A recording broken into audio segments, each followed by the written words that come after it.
hallelujah, hallelujah, hallelujah, hallelujah, hallelujah, hallelujah, hallelujah, hallelujah,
Where did Cain and Esau seed go? And who were the Horites?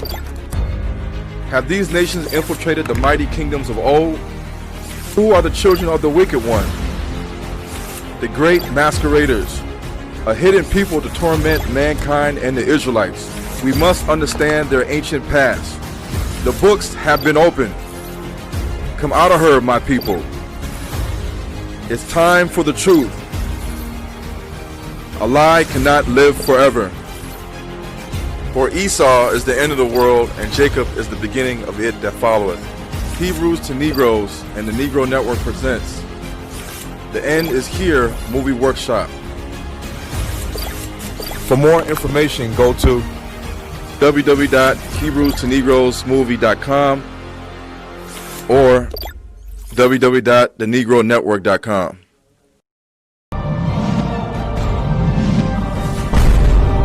Rebirth of a nation, Hebrew kingdom building.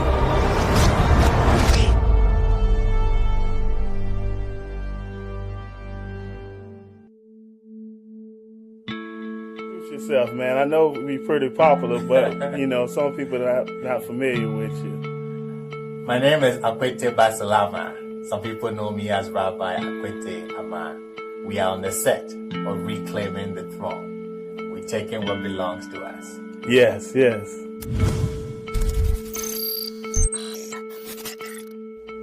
So Da, which is snake, and Home, which is home, tells us that the Home, when we got to Lokoja, after crossing the Benue River, we divided ourselves into three groups. One group went to Ile Ife, Bomosho, and Bone. Those who went to Ile Ife went by the name Ga Wo, Ga Mashi, and then La Bone. Ga Wo means that we are the Gadites. Those pictographs, what we call kindled, those symbols still used in the Flashini tribe.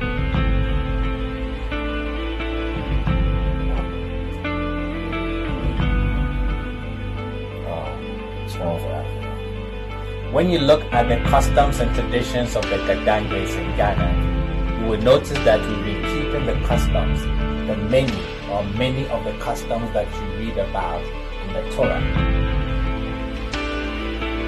Anglo Arabs enact their Exodus story from Israel. They call this feast Homechocho. When you come to the Gadangbe celebrates a feast called Homowo. Homowo is actually the Passover narrative. Okay. Introduce yourself. Yeah, you, with the Truth is Unpopular shirt. I like doing I'm Brother Harold. And I'm just here to help to lend my service, whatever I can do. And you're on the set of Reclaiming the Throne. Shalom, people. You know how we do all day, every day, representing the Hebrew Nation building. With my man, Rabbi Kite Amma, all day, every day, representing Hebrew life, all day, every day. Shalom, shalom, and shalom. And this is one of the filmers. He's one of the filmers for that's filming Reclaiming the Throne. Hebrew Nation building. You guys heard of them. Hebrew Nation building.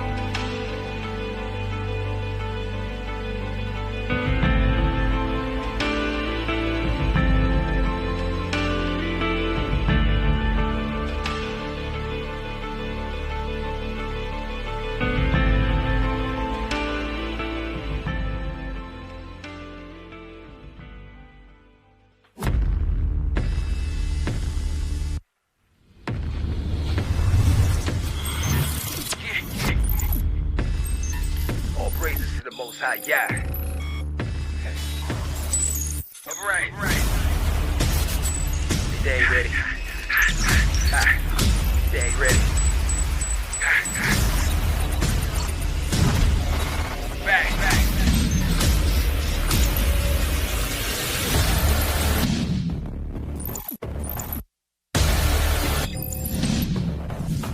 Buried underneath the conscience of man lies the truth about our ancestors' homeland, the knowledge we once had before those days we were captured and forced into the role of slavery to a foreign master. They did their best to break us, scatter and separate us, control and subjugate us, divide and educate us. But the covenant is with us. Our didn't forsake us. Jacob was the dreamer, we his children, time to wake up. Been stripped and sold, bleeding broke. Rulership done been revoked. 400 years, blood, sweat, and tears. And I call a slave, now be a woe. Reverse the curse that Moses spoke. Yeah, I be the king, don't need the pope. Right or wrongs, reclaim the thrones. And take a stand like need a toe. Israel, we rise up. Judah, we rise up. Listen here, it's in his will that we should build and rise up. Take the throne, we get the zone. So lift them heads and eyes up. Free the people that set the book. No more holding them lies up. Israel, we rise up. Judah, we rise up. Listen here, it's in his will that we should build and rise up. Take the throne, we get the zone. So lift them heads and eyes up. Free the people that set the book. No more holding them lies up.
I remember when I was a little boy, I used to see all these white people walking around on Saturdays. And so I asked my mom, Mama, who are those white people walking around with black hats, black suits, beards, and long sideburns? And she said to me, Ronald, those are the Jews of the Bible. And so I asked her, who are we? And she said to me, we are the Gentiles. I never understood what a Gentile was or who black people were in the Bible until 2011. This is when the Most High showed me the truth, and the book Hebrews to Negroes was born.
Judah is a lion's whelp. From the prey, my son, thou art gone up. He stooped down, he couched as a lion, and as an old lion. Who shall rouse him up?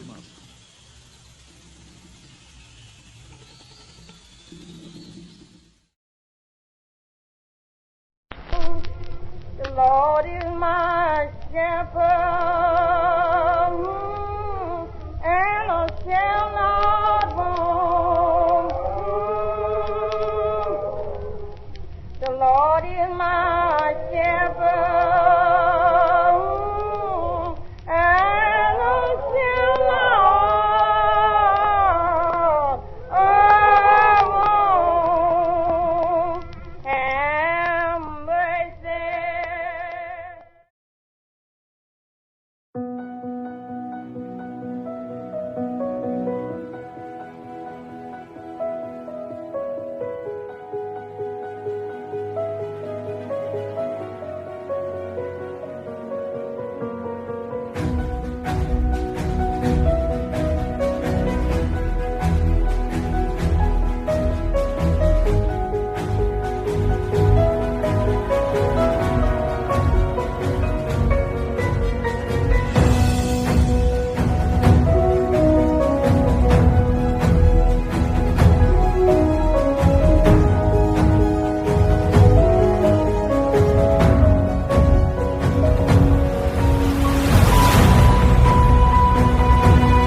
races and religions, free to worship as they please. This too is America.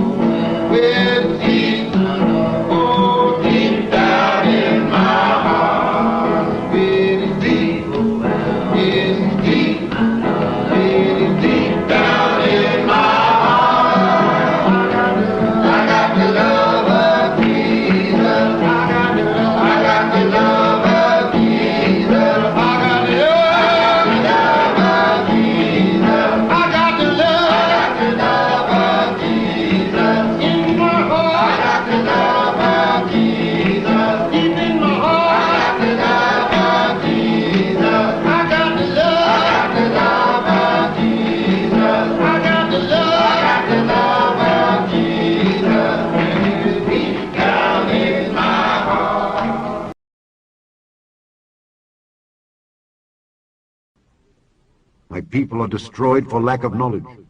Because thou hast rejected knowledge, I will also reject thee, that thou shalt be no priest to me. Seeing thou hast forgotten the law of thy God, I will also forget thy children.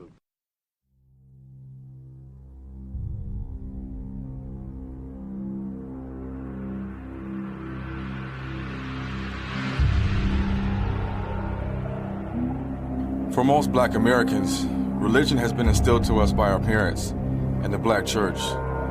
In addition, our history has been told to us by white America.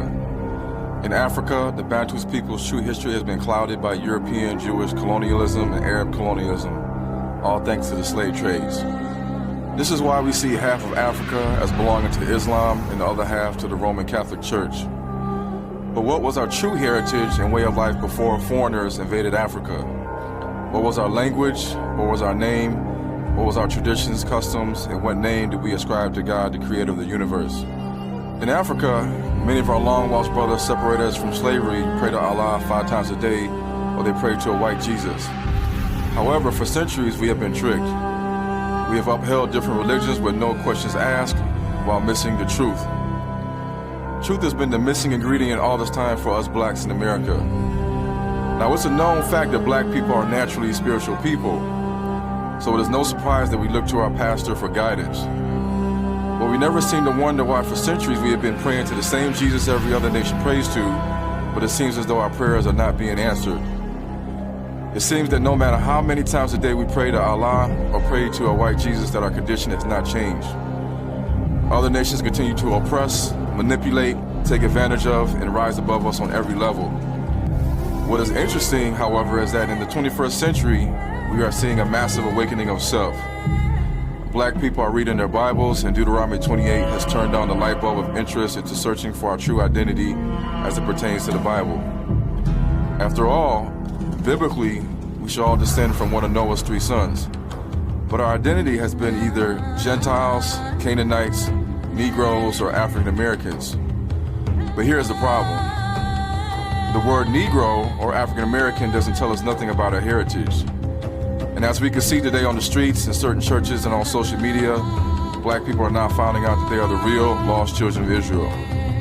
In turn, they are realizing the Sephardic, Ashkenazi, and Mizrahi Jews in Israel are just religious converts with no biblical blood connection to the ancient 12 tribes of Israel. So why have we been deceived for so long? Why hasn't the black church for decades been aware of who we are according to biblical history? Well, for almost 400 years, we have been teaching the message that what has been passed down to us from the slave plantation religious minister was truth. Using one literate religious Negro, a specific message can be pounded into the minds of Negro Christians or different denominations generation after generation. This message, which has been altered and manipulated for a specific agenda, becomes the standard of truth to the black Christian world, and here we are today in the 21st century. So it's no wonder why in Sunday school as black children growing up, we were coloring images of Abraham, Isaac, Jacob, Moses, Joshua, King David, King Solomon, and Jesus with a white crayon. It's no wonder why the black Christian church and the Roman Catholic Church has been blessing the wrong chosen people of God and oppressing the real Israelites.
So who is to blame? Is it the Greeks, the Romans, the Arabs, the Edomites, the Jewish Pharisees of old, or anyone of European descent? Is it partly our fault? Well, the seed of Edom, the seed of Cain, the synagogue of Satan, and Lucifer himself are the major confederate that has been against us for a very long time. Well, the time has come where God is waking up his lost sheep of Israel. We are possibly seeing an era where the time of the Gentiles is being fulfilled. Now, the word fulfilled in the dictionary means come to an end. This is also the time where the natural branch of Israel is gearing up to take back its rightful position. Judah is a lion's whelp. From the prey, my son, thou art gone up. He stooped down, he couched as a lion, and as an old lion. Who shall rouse him up? The scepter shall not depart from Judah, nor a lawgiver from between his feet, until Shiloh come, and unto him shall the gathering of the people be.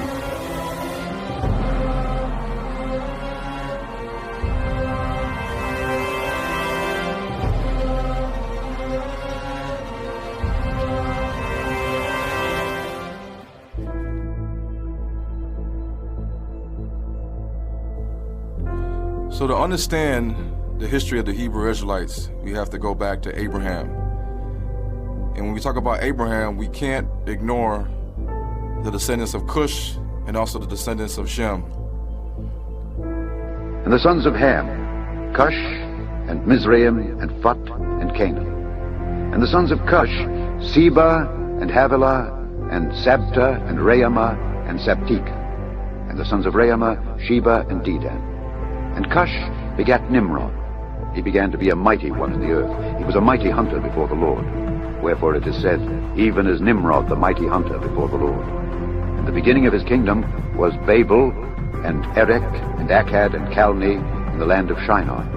Out of that land went forth Asher, and builded Nineveh, and the city Rehoboth, and Calah, and Resen between Nineveh and Calah, the same as a great city. Unto Shem also, the father of all the children of Eber, the brother of Japheth the elder, even to him were children born. The children of Shem, Elam, and Asher, and Arphaxad, and Lud, and Aram. So according to extra-biblical reports of ancient scholars, what was the overall census of the skin complexion of the sons of Noah? Has the Roman Catholic Church and modern Judaism been lying to us all this time about the true ethnic origin and skin color of the major players of Noah's family tree in the Bible?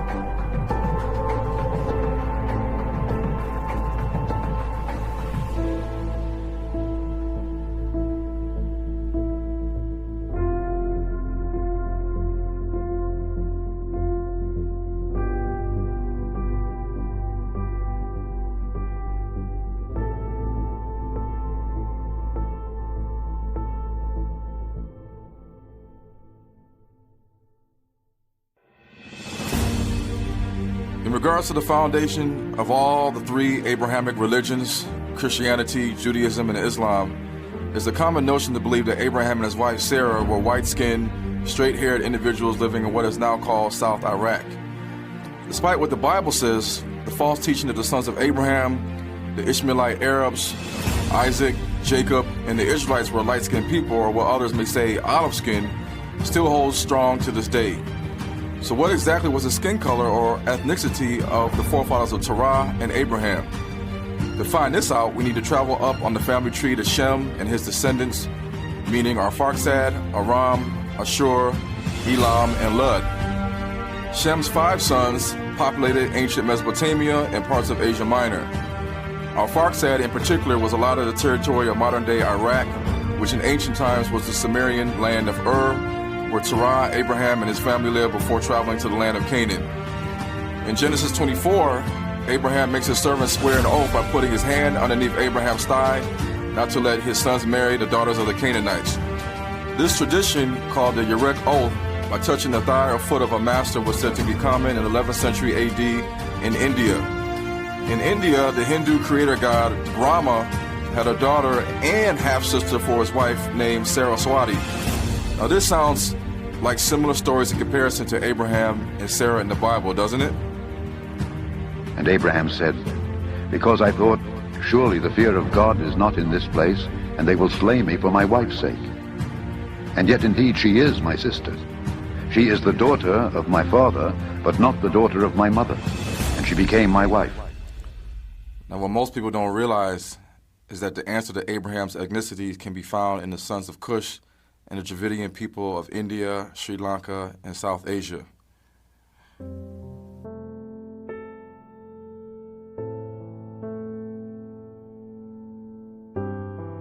And Terah lived 70 years and begat Abram, Nahor, and Haran. Now these are the generations of Terah. Terah begat Abram, Nahor, and Haran. And Haran begat Lot. And Haran died before his father Terah in the land of his nativity, in Ur of the Chaldees. In ancient history, before the word Iraq existed, ancient Mesopotamia was inhabited by the Sumerians, which Sargon the Great referred to as Sa-gig-ga, or the black-headed peoples. The cities of Mesopotamia were Babel, Erech, Akkad, Calneh, and Nineveh, in the land of Shinar. The language spoken by the Sumerians in the land of Ur in Iraq was cuneiform Sanskrit, similar to the cuneiform Sanskrit writing scholars seen today in the Dravidian language Telugu, Kannada, Tamil, and Malayalam. But how can this be? Isn't Arabic closer to Abraham's language? Are the people of Iraq today, the Chaldean Christian Iraqis and Muslim Iraqis, the descendants of Abraham? In all actuality, the answer is no. Before Arabic, Aramaic, and Paleo-Hebrew, cuneiform script was being used in the land of Ur, the land of Terah, Abraham's father. Cuneiform Sanskrit today is the parent of all the languages in India, especially the Indian Dravidian language Tamil. It most resembles the ancient language spoken during Abraham's time in the land of Ur, or modern-day Iraq. So if today's Dravidian Indian are connected to the Shemitic peoples of Mesopotamia in the Bible, where does Abraham come into play and his future seed, the children of Israel? What is their connection to Cush? And remember, in the book of Genesis chapter 10, the beginning cities Babel and Uruk of Iraq were built by Nimrod, the son of Cush. Well, let's take a look at the language of the Dravidian Indians in comparison to Hebrew and the ancient Semitic, Sumerian, Akkadian, Proto-Babylonian, Assyrian language of Mesopotamia at the time. Then we need to look into the bloodline of Cush, its influence in Mesopotamia, and its connection to India. Then we can conclude that the early Hebrew forefathers, meaning Peleg, Ru, Serug, Nahor, Terah, and Abraham, were a mixture of Shem and a little bit of Cush. This is one of many pieces of evidence that can be used to prove that the 12 tribes of Israel were not white-skinned people.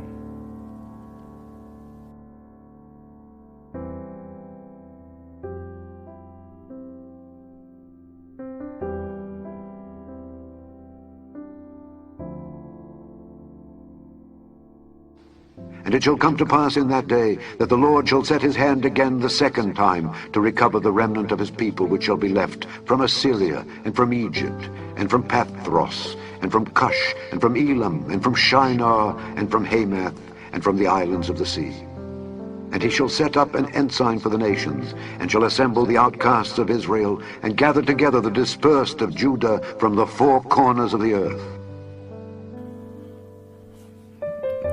Now, the Dutch East Indian slave ship Merman, between the 1600s to the 1700s AD, was regularly transporting anywhere from 150 to 400 slaves annually from South India, Burma, and Bengal. The Dutch seized Portuguese settlements on the Malabar coast in India in the mid-1600s, and because of this, large number of slaves were sent to the Indian state of Kerala, to Batavia, which is in Java, Indonesia, Ceylon, which is Sri Lanka, or Elam, and the Cape in South Africa, and elsewhere to work on plantations. Many of these so-called East Indians were kidnapped by the Muslims and sold at the city called Cochin to the Dutch slave holders. The Arab slave trade of the East African Bantu Israelites during the 8th century shipped slaves all across the Eastern Hemisphere, including Madagascar. By the 16th century AD, the Dutch, including other European countries, got involved with the capturing of slaves from East Africa, Madagascar, the Malabar coast, the Coromandel coast, Bengal, and Indonesia. And during the 18th century, a high number of slaves in indentured service were taken from India and East Africa to do slave work in the Americas, the Caribbean, and South Africa, which was called the Cape. Now, does this hint to the curses of Israel? Now wait till you see some of the Hebrew influences in the language of these South Asian nations. The language of South India is Tamil and Malayalam, and the language of Sri Lanka is Tamil and Sinhalese.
Now, is there proof that the people in India are the descendants of Abraham's Semitic ancestors that live in the land of Ur, Iraq?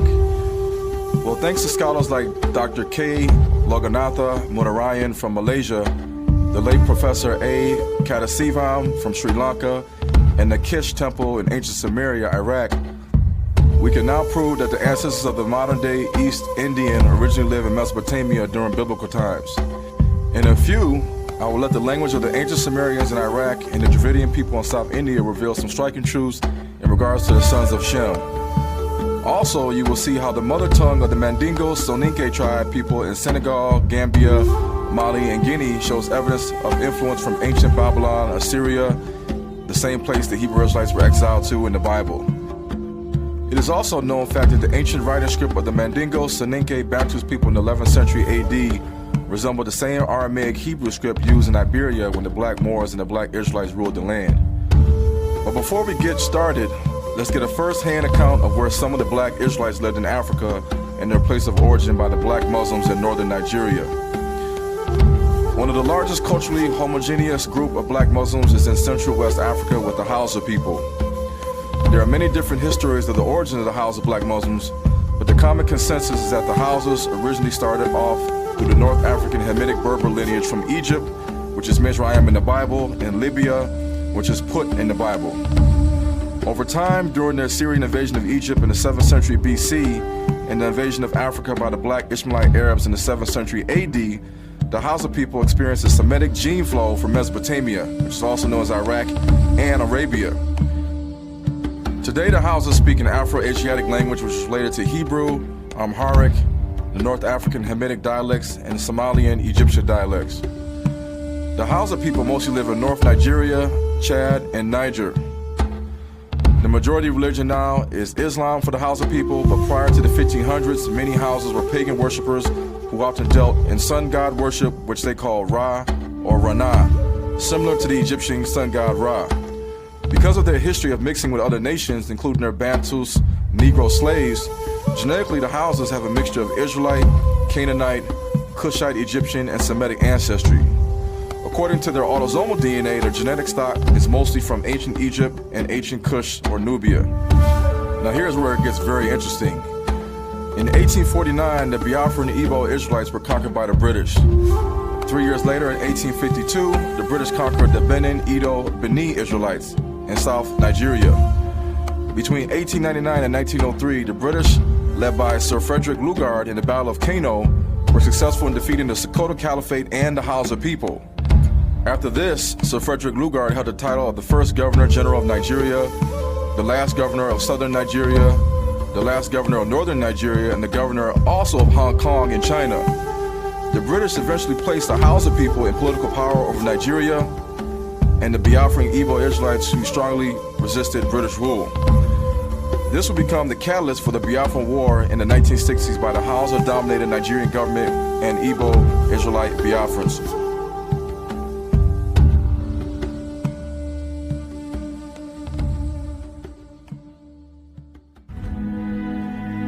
Now, before the British even conquered Nigeria, there was a man named Muhammad Bello an ancestor of the Hausa people in the Borno state, who was the second black Arab sultan of the North Nigerian Sokoto Caliphate in the early 1800s. Now, Muhammad Bello, he quoted in his records, "The Taurud and Taurud people, it is said, were originally Jews. Others say Christians, that they came from the land between two rivers, the Nile and the Euphrates, and established themselves next to the Jews who inhabited the island of Cape Verde." This is also seen in our Bible in the book of Genesis, chapter 15, verses 18. In the same day, the Lord made a covenant with Abram, saying, "Unto thy seed have I given this land, from the river of Egypt unto the great river, the river Euphrates." Now, Muhammad Bello also stated that the kingdom of Mali is an ancient and flourishing country and comprises two other provinces. One is Bambara, which contains rivers, woods, sands, and a gold mine, and is occupied by the Sudan, who are still infidels and possess great power. The other, on the west of it, is the Futa, which is inhabited by the Taurud and the Soninke, or foreigners. And what's interesting is that he also made another comment, stating that near to Bambara, there is the province of the Taurud and that of the Fut, which are extensive, inhabited by their own people and by those of Sarankale or Soninke, also called Ajam, meaning alien or foreigner. This region is known today as modern-day Senegal, Gambia, and Mauritania. Now, the Futa Torah was in the north, while the Futa Jalan was in the south, consisted of modern-day Guinea and Sierra Leone. Now, keep this in mind. The tribes that inhabited the Futa Turo and the Futa Jalan region in West Africa back then, their descendants can be seen today in the Tukulur tribe, the Wolof Serer tribe, the Iwan-Biwane Fulanis in Guinea, the Mandingo Soninke tribe, the Balanta tribe, and the Mende tribe. According to the black Muslims in Central Africa and Mali, many Bantu tribes in the Futa regions were still following the Mosaic law as per Hebrew customs and not Islam. This is why they are listed in their books as infidels and foreigners. The Bantu Israelite slaves multiplied so much while they were in captivity to the Fulani people that they assimilated into the black Arab Tuareg Fulani tribes in West Africa. Now, the Tuareg black Berber Muslims called them Bella, and the Masina Fulani people called them Remebi. Over time, the Fulani tribe and their Israelite Negro slaves assimilated into the North Senegal, South Mauritania region known as the Senegal River Valley or the Futa Turo. After many power struggle wars, many Israelite Mandingos migrated south to the Futa Julan region near Gambia and Guinea. Now, based on this knowledge, can we prove with Bible scriptures and what language that these Israelites Muhammad Bello wrote about were the descendants of the ancient Israelites scattered into Assyria, Babylon, and Africa, where brown skin tones dominated? You be the judge.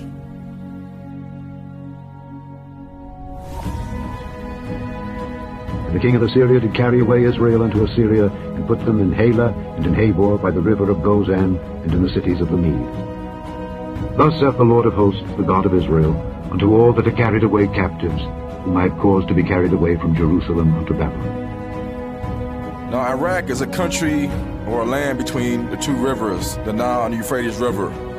In biblical times, it was known as Babylon. The country of Iran in biblical times was known as Medes Persia. So if some of the Israelites were exiled into Babylon and Medes Persia, is there a chance that they mixed languages with the people of these lands? Is there a chance that some of these Israelites kept moving east into Central Asia or India, fathering children with foreign women? Is there a chance that some of these Israelites also went into Africa instead of going east? As you will now see, the languages of the Dravidian Indian in South India, the ancient Sumerians, and the Mandingo Soninke people in West Africa seem to have some connection to the land between two rivers in Mesopotamia. Coincidence? I think not.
So who are today's descendants of the sons of Shem that lived in ancient Mesopotamia? And here are two lines from the Babylonian Sumerian instructions of Shirapak from 2600 BC, which were found in modern-day Tel Farar in Iraq, aka the land of Ur of the Chaldees and the Sumerians. Also included is the Tamil language version from South India of the same Sumerian Babylonian 5,000-year-old inscription. Now keep in mind, around 2600 BC, Shem and his sons were living in modern-day Syria, Iraq, and Iran. Shem is the ancestor of Abraham, the great-grandfather of the children of Israel.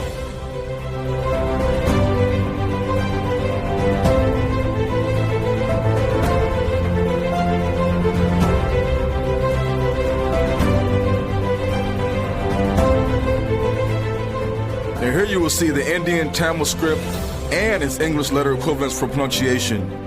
Now, if you look closely comparing the two languages of the Semitic Sumerians and the South Indian Tamil people, you can see the similarities. Often, the only difference in the scripts is a letter switch from P to B, or S to C, or E to I, or B to P. Now, this is not a coincidence.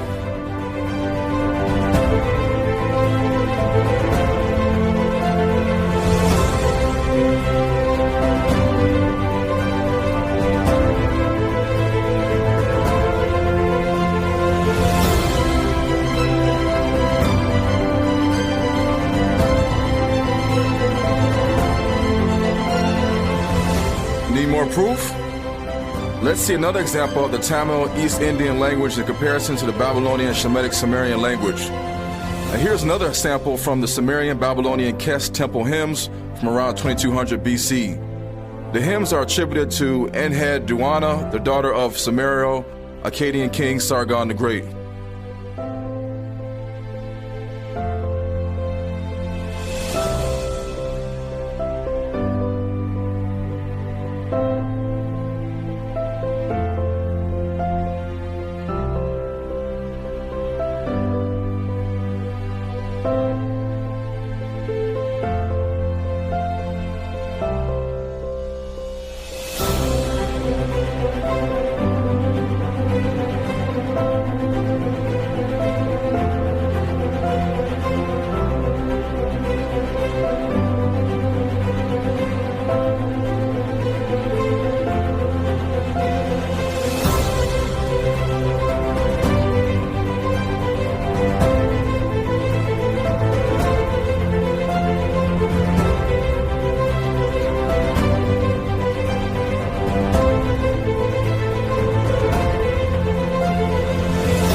Now this very well proves that the dark-skinned Davridian Indian people are the long-lost descendants of the ancient Semitic sons of Shem, Arphaxad, Ashur, Aram, Elam, and Lud. After all, Assyria in ancient times often overlapped the territory of Arphaxad, Ashur, Aram, and Elam. Proving that the original Shemites were a people of brown skin color like the Davridian Indian also proves that Eber, Peleg, Terah, Abraham, Nahor, Haran, Isaac, Jacob, and the Hebrew Israelites of the Bible could not have been white Arabs or white Jews. What else does it prove? It proves that the original Hebrews, the sons of Eber, were not all Negroid-looking people with tight curled woolly hair, prognathous jaws, and full lips. Why? Because not everyone in South Asia looks identical to Negroes in America.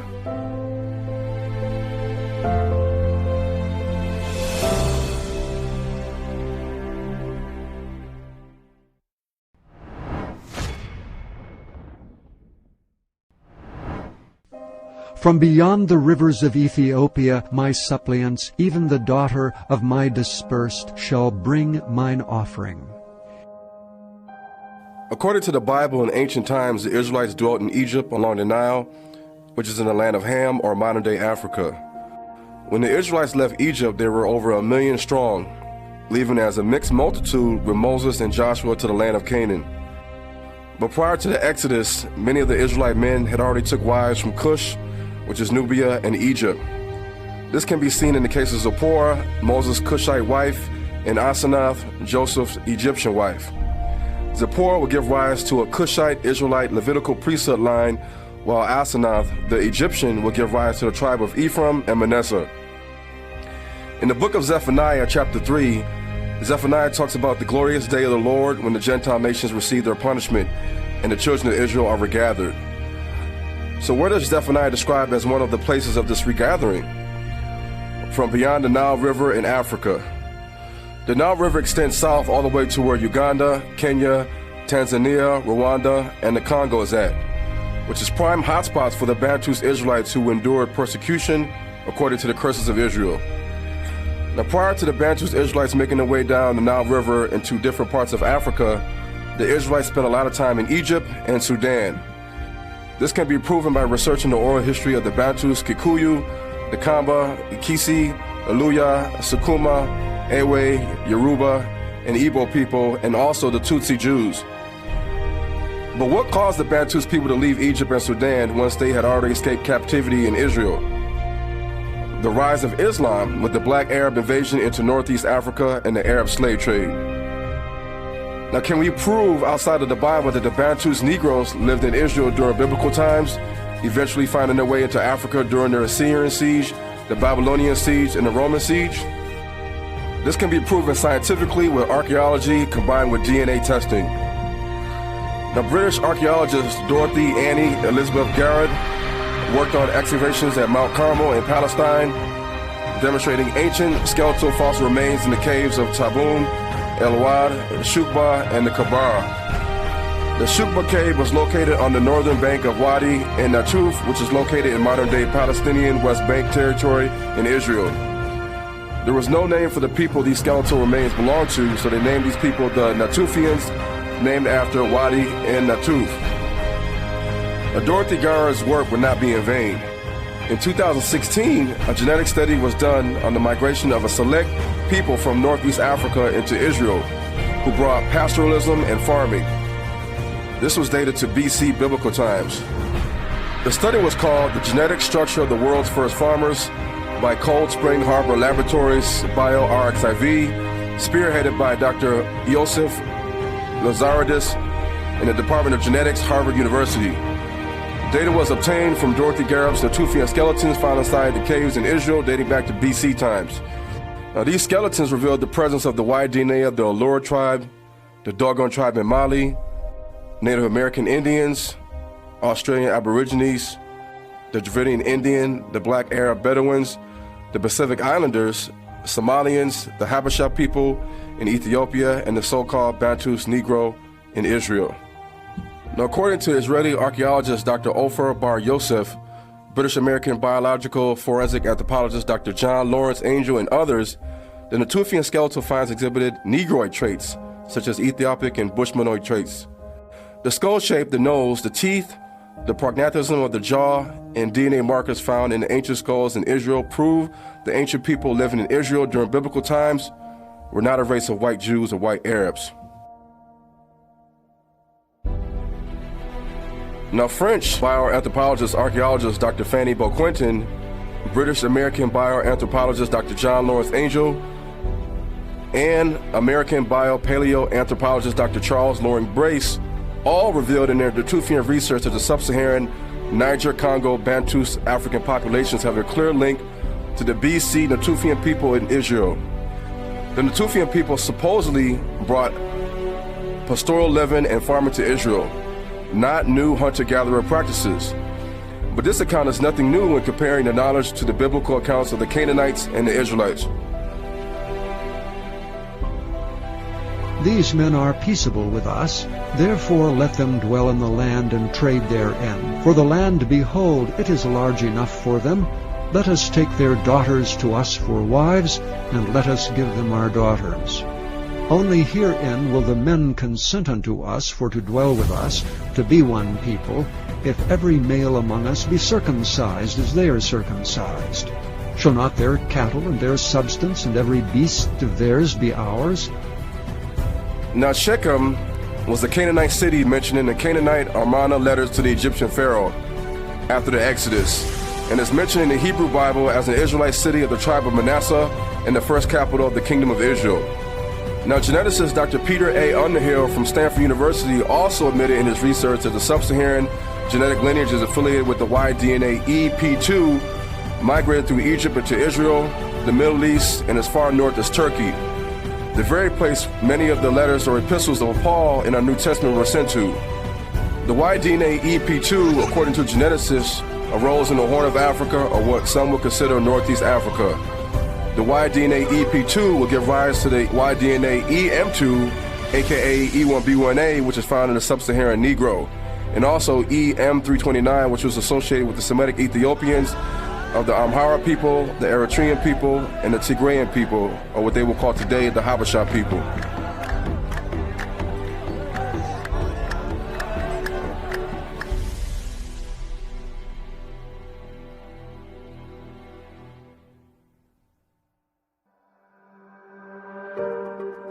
So what does all this DNA stuff really mean? Well, if the DNA of the so-called Bantus Negro is different than that of other ethnicities and tribes in Africa, then who are they? The Bantus people's customs are Hebraic, and their language, as you will see later, is influenced by the Hebrew language and the Egyptian language. Also, their oral history points back to Israel. So if it is scientifically proven that the EP2, the EM2, and the E1B1A Y-DNA originated in Northeast Africa, later appearing in Israel, it proves that the Bantus Negro people are the biblical Hebrew Israelites. Now remember, the children of Israel became a nation of people while they were living for centuries in Egypt and Nubia, which is Northeast Africa. What is even more striking is that the maternal DNA of the Bantus Negro and its downstream branches can be seen all throughout the world in different ethnicities that claim Israelite heritage. Now why is this important? Well, the maternal DNA passed from every mother to child is not influenced by who that woman marries to produce a seed, or if that seed was born out of rape from captivity. This means that no matter where the ancient Israelite women went, no matter if she birthed a child with an Israelite man or a Semitic or Hamitic or Japhetic man, her maternal DNA would track the migration route of the Hebrew tribes.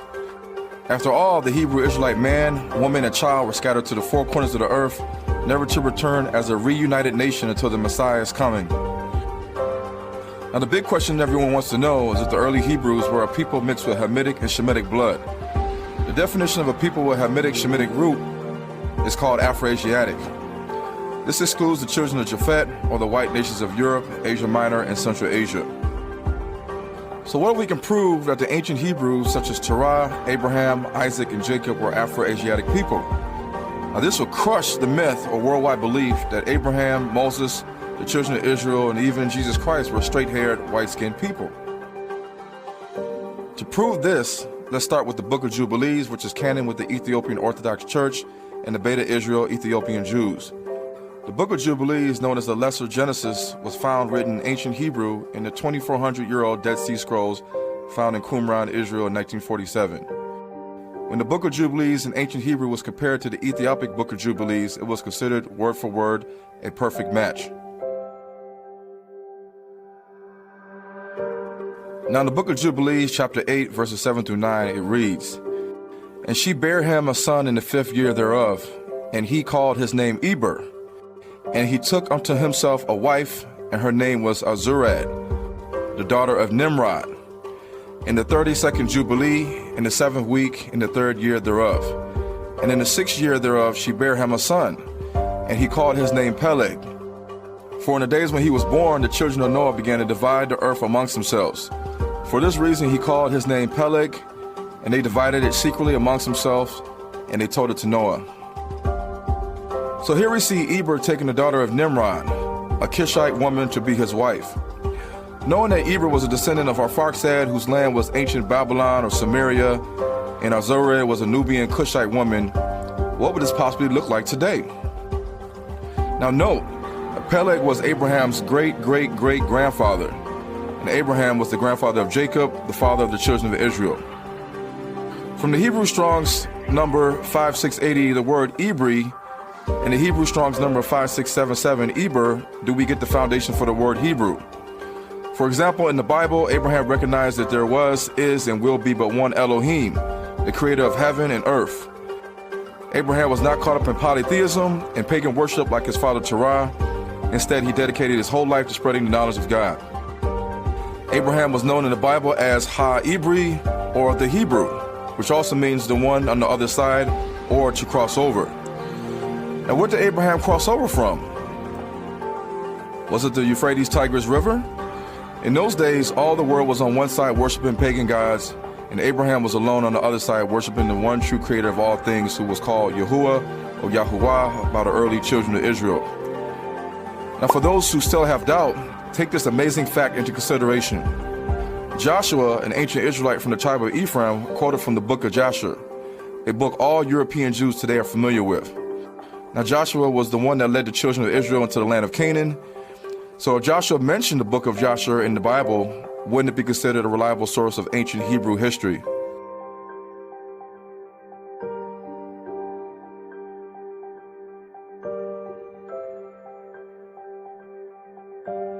And David lamented with this lamentation over Saul and over Jonathan his son. Also he bade them teach the children of Judah the use of the bow. Behold, it is written in the book of Jasher.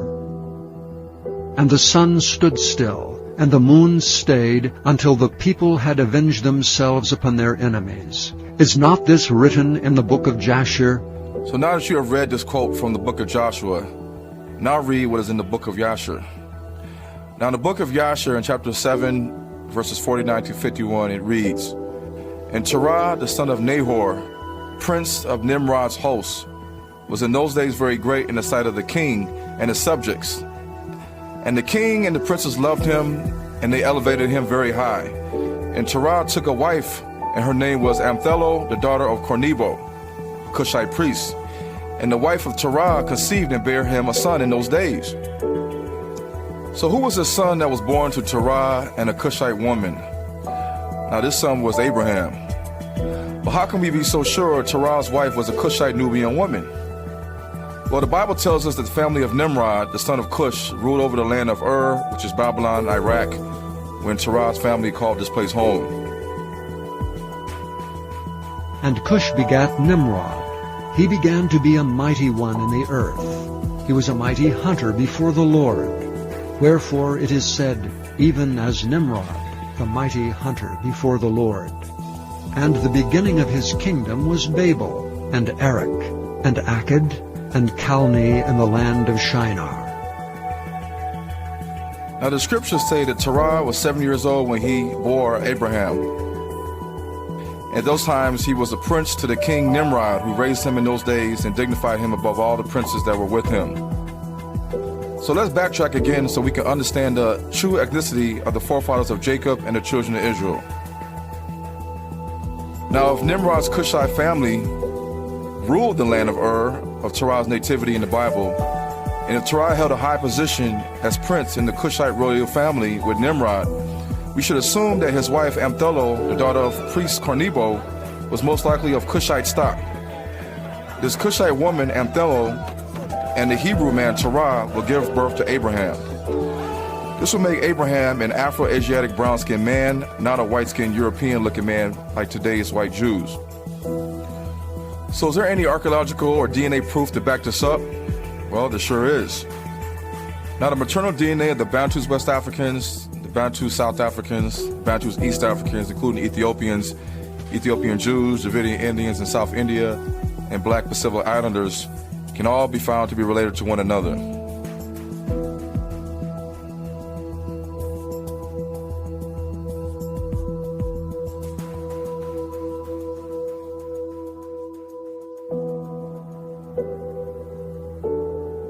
In the Bet Alpha Synagogue in the Bet Alpha Synagogue National Park near Bet Shean, Israel, it shows a mosaic from over 1,500 years ago which depicts Abraham and Sarah with dark brown skin and afros.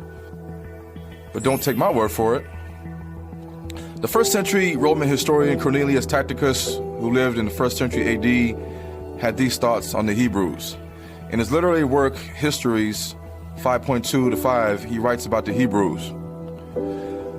Many again say that they are a race of Ethiopian origin, while other translations read, many assert that the Hebrews are a race of Ethiopian origins. Now, if the early Hebrews were a race of Ethiopian origin, they must have been black to look upon, as the meaning of the word Ethiopian can be linked to the Greek word meaning burnt faces or dark skin tones. Now, these characteristics and skin complexion in ancient times were only attributed to a people living in Africa and all the way across the Arabian Sea to India and Asia. Now, there was a Greek historian named Ephorus who lived during 400 BC who quoted, "The eastern Ethiopians, for two nations of this name served in, the Ethiopians were considered as occupying all the south coast of both Asia and Africa."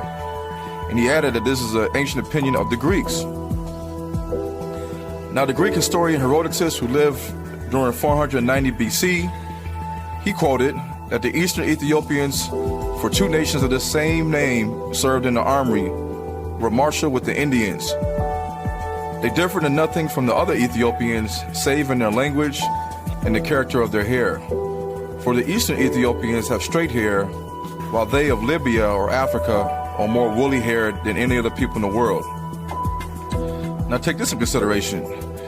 As early as the 12th century AD, mention is made of the black Jews in southern India and the native black Semitic people they lived amongst in exile. The Gentile Jewish traveler from Spain, Benjamin of Tudela, speaking of Kolam on the Malabar coast, writes in his itinerary, "Throughout the island, including all the towns thereof, live several thousand Israelites. The inhabitants are all black, and the Jews also."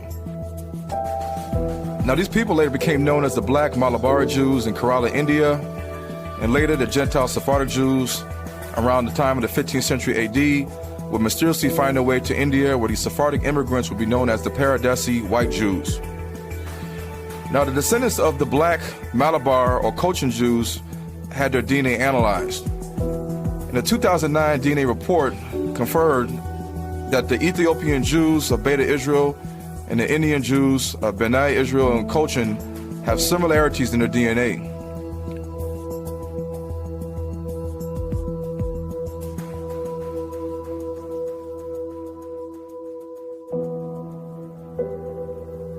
Now, one chronicle in India tells how a group of Jews descended from the Assyrian exile of the 10 northern tribes made their way to Calicut, Kerala by way of Arabia, Yemen. And a Malayalam Jewish song from Kerala, India suggests that the Jews of the ancient town of Pallora may have come from Yemen. It is a known fact that many of the dialects of Malayalam in South India have traces of Assyrian, Aramaic, and Hebrew influences. Now, in regards to the Greeks were classified as black Ethiopians and black Egyptians under the term Ethiops, Nubian, and Niger, simply because these names were associated with dark-skinned people. English archaeologist Sir Godfrey Higgins, who lived in the 1700s, would write the following about the Ethiopians.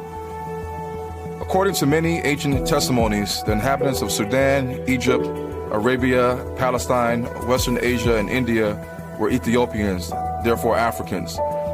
Back in that era, there were two lands called Ethiopia, one on the east of the Red Sea and the other on the west of it. And a very great nation of blacks from India did rule almost all over Asia in a very remote era, in fact beyond the reach of history of any of our records. Now, Strabo was the Greek historian who lived around 63 BC and he died around 24 AD.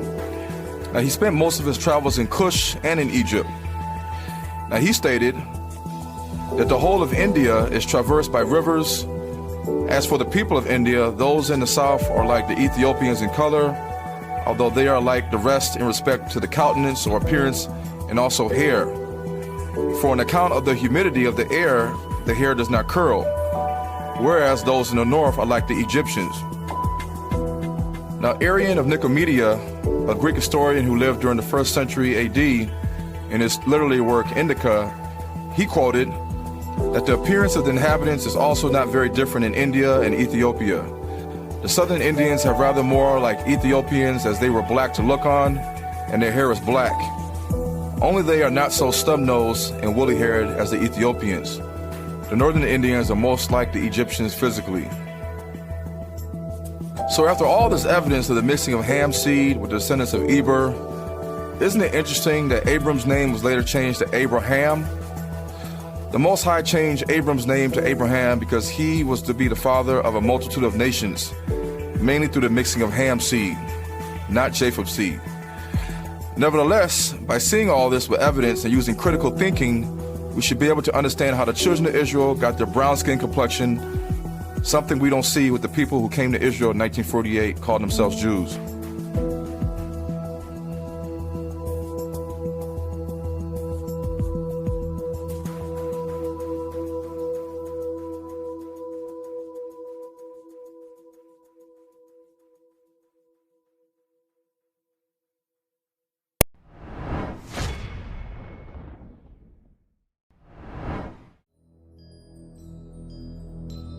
Now therefore fear the Lord, and serve him in sincerity and in truth, and put away the gods which your fathers served on the other side of the flood, and in Egypt, and serve ye the Lord.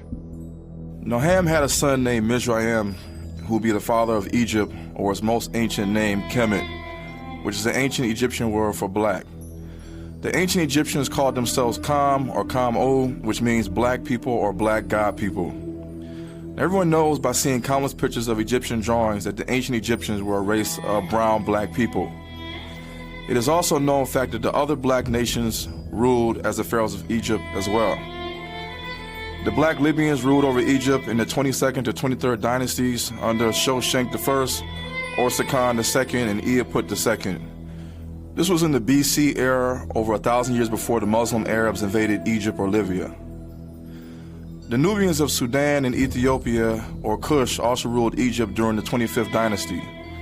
Their pictures from 2,000 or 3,000 years ago show them to be black, despite the white Egyptian Arabs who we commonly see today in North Africa.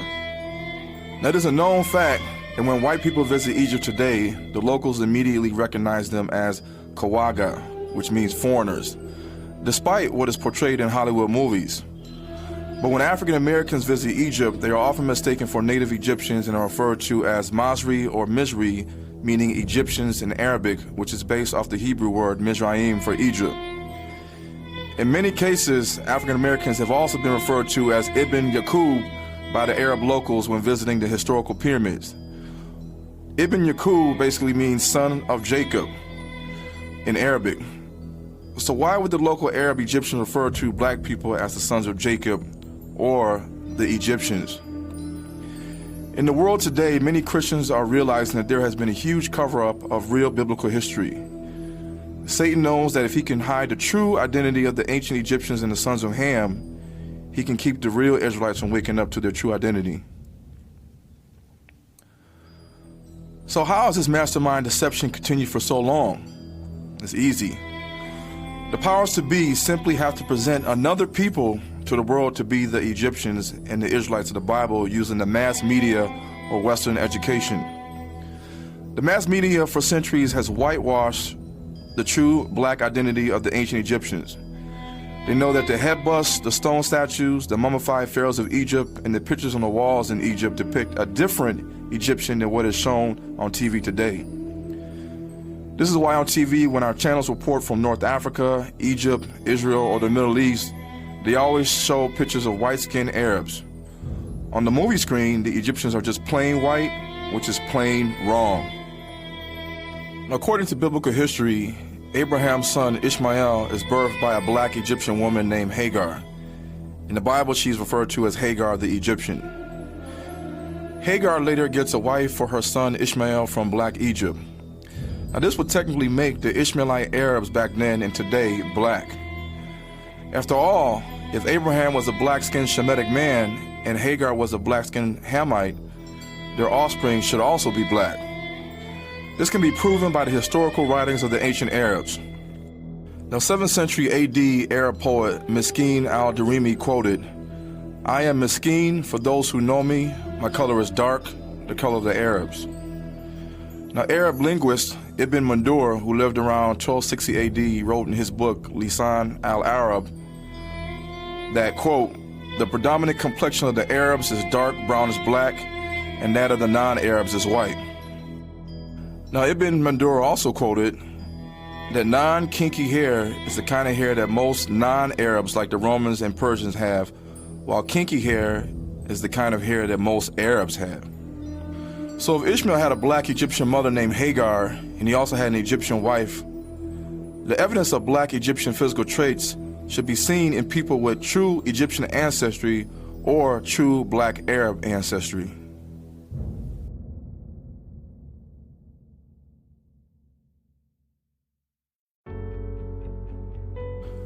The truth is, the white Arabs and the white European Jews' real biblical identity has been hidden today because the term Semitic has been used to describe them since they currently live in biblical Shemitic lands.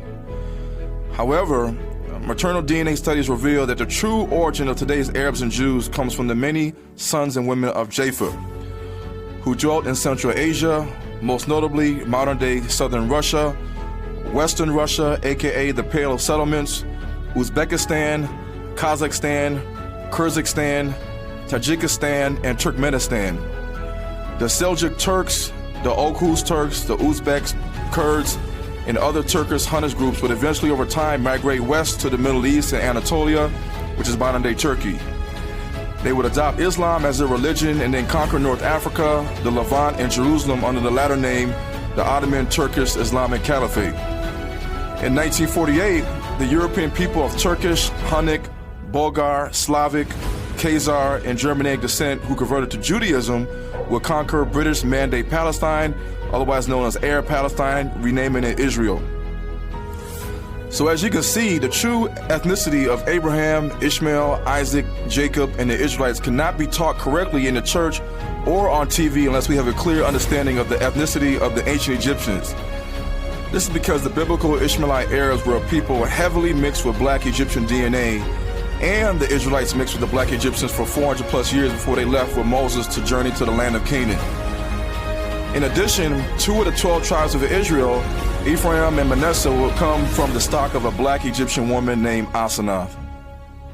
And unto Joseph were born 2 sons before the years of famine came, which Asenath, the daughter of Potipherah, priest of On, bore unto him.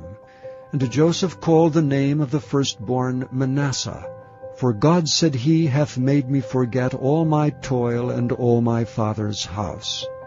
And the name of the second called he Ephraim, for God hath caused me to be fruitful in the land of my affliction. So to erase the false teaching we have gotten for years, we need to see what ancient historians had to say about the skin color or appearance of the ancient Egyptians. Now Herodotus, a Greek historian who lived and spent time in Egypt during 480 BC, made a statement about a group of people called the Colchians who resembled the Egyptians but lived in above the Turkey-Armenia boundaries along the western slope of the Caucasus Mountains near the Black Sea in what is now called the European country Georgia. Now he quoted, "For the fact is I soon came to realize myself, and then heard from others later that the Colchians are obviously Egyptian. When the notion occurred to me, I asked both the Colchians and the Egyptians about it, and found that the Colchians had better recall the Egyptians than the Egyptians did of them. Some Egyptians said that they thought that the Colchians originated with Pharaoh's Sesostris army, but I myself guessed their Egyptian origin not only because of the Colchians are dark-skinned and curly-haired, but more importantly because Colchians, Egyptians, and the Ethiopians are the only peoples in the world who practice circumcision and who have always done so." Now Aeschylus, who lived around 520 to 456 BC, was a Greek poet who admitted in his literary work, The Suppliants, that the Egyptians in his time were black. Now he quoted, "The crews must be Egyptian, for their black limbs stand out clear to the eye against their white tunics." He also quoted that the Egyptians are presented as having a dark complexion. The entire Egyptian army is said to be black by both the Danaans and Danaus. When found from his lookout, he distinguishes the Egyptians in their first ship as their black limbs are shown from their white garments. Now, Aristotle, who lived in the 4th century BCE, a Greek scholar and philosopher, quotes this racist statement about the Egyptians: "Those who are black are cowards like the Egyptians and the Ethiopians."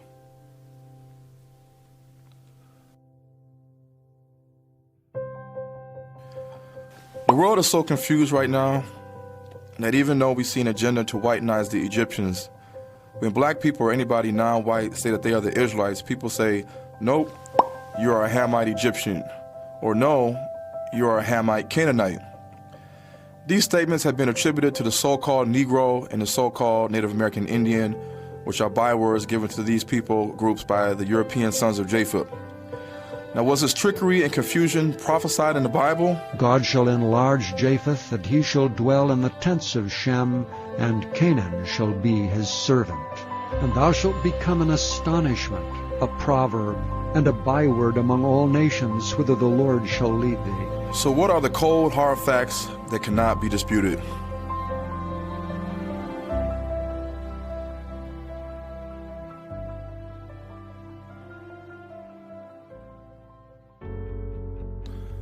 Based on language, passed down traditions, the DNA haplogroup testing of ancient skeletons from Egypt, and what geneticists call matched likelihood index autosomal STR testing scores, the bloodline of the ancient Egyptians is not seen in the so-called Bantus race. In all actuality, the bloodline of the ancient Egyptians can be seen in the Dogon tribe, the Fulani people, the Alur tribe, the Hausa people, the Beja, Afar peoples, and the Somalian tribes in the Horn of Africa. According to Abbasid 9th century Muslim geographer Ahmad al-Yaqubi, the Beja people in ancient times had kingdoms stretching from Aswan in South Egypt to Massawa in Eritrea. Now, some Egyptologists say linguistically the Beja tribe has similarities to the language of the ancient Egyptians, just like certain tribes in Somalia. Their language also falls into the Kush family of languages seen in Sudan and Nubia, which was a part of ancient southern Egypt in BC times. To top this off, German-born 19th century Egyptologist Emily Bruce traced a certain clan of the Beja people to the Egyptian people of the 20th dynasty. Now, American physician and scientist Samuel George Morton proved in the 1844 AD Crania Egyptica study that there was a clear distinction between the Negro and native Egyptians. With craniometry comparison of ancient Egyptian skulls and sub-Saharan Negro skulls from West Africa, Morton proved that the Egyptian ruling elite class of ancient Egypt had a different skull shape than the subservient slave class at the time. Now, whose skull matched up perfectly with the subservient slave class, which in the Bible was the Hebrew Israelites? The sub-Saharan Bantus Negro skull. Now, this proves that the ancient Egyptians and the sub-Saharan Bantus people were two different people.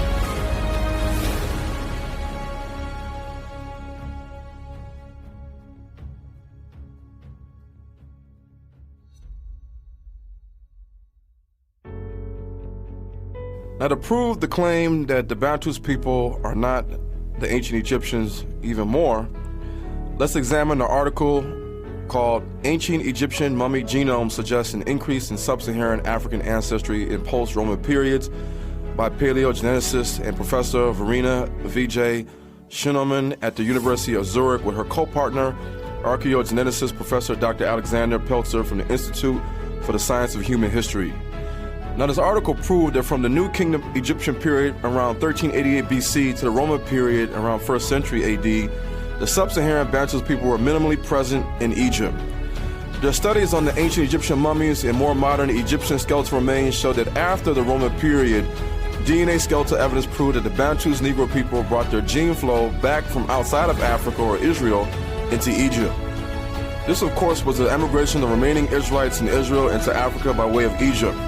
The common denominator in the oral history of where many Bantus tribes scattered in Africa claim to have migrated from to get to their current location. Now, if a people claim to be one of the 12 tribes of Israel, then they need to be able to prove this using facts, showing multiple connections to the ancient Israelites, not just the fact that they follow Torah. So we already have autosomal paternal DNA haplogroup markers from ancient Egyptian skeletons and craniometry studies proving that the so-called Negro was not a pure Egyptian. But what if we can also use the language from ancient Israel during BC times, oral histories and traditions and customs to prove who was the real Israelites? Many Bantus Negro African tribes, including the early indigenous Indians of the Americas, were found to contain similar DNA markers and language patterns that hinted to a common place of origin.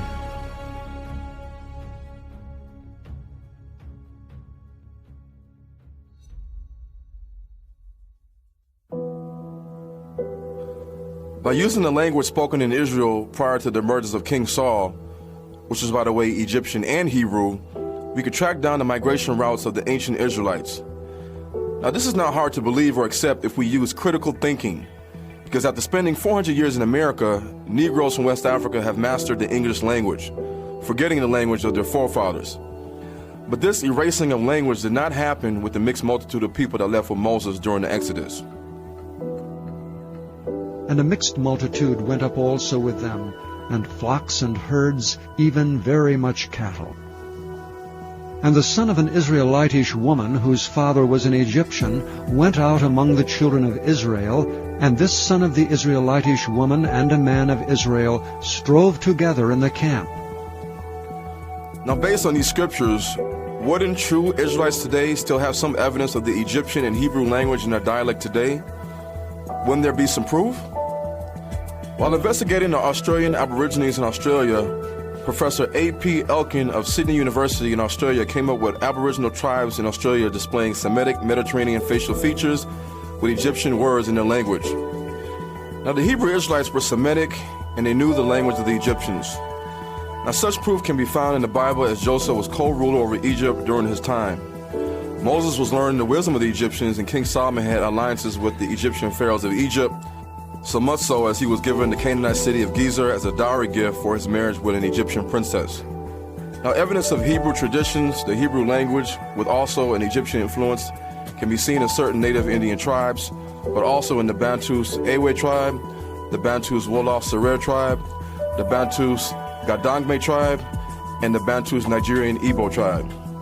Now let's get to the facts.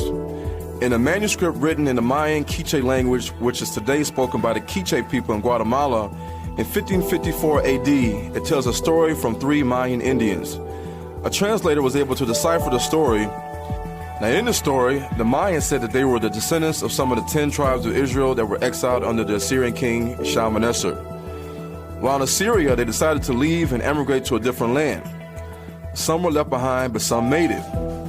Now, the text read in the Mayan language, "These then were 3 nations of Quiches, and they came from where the sun rises in the east, descendants of Israel, of the same language and the same customs."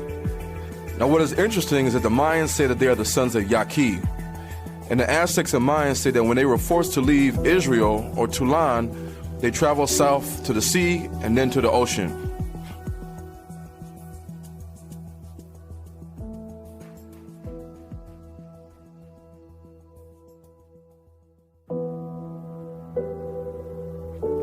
Now, based off a direct study of the Native American Indians and ancient books such as Ills in America, or Probabilities that the Americans are of that race, written in 1650 AD by Thomas Thorogood, many Europeans believe that the Indians were descendants of the Northern Kingdom Israelites who were displaced by the Assyrian king Shalmaneser.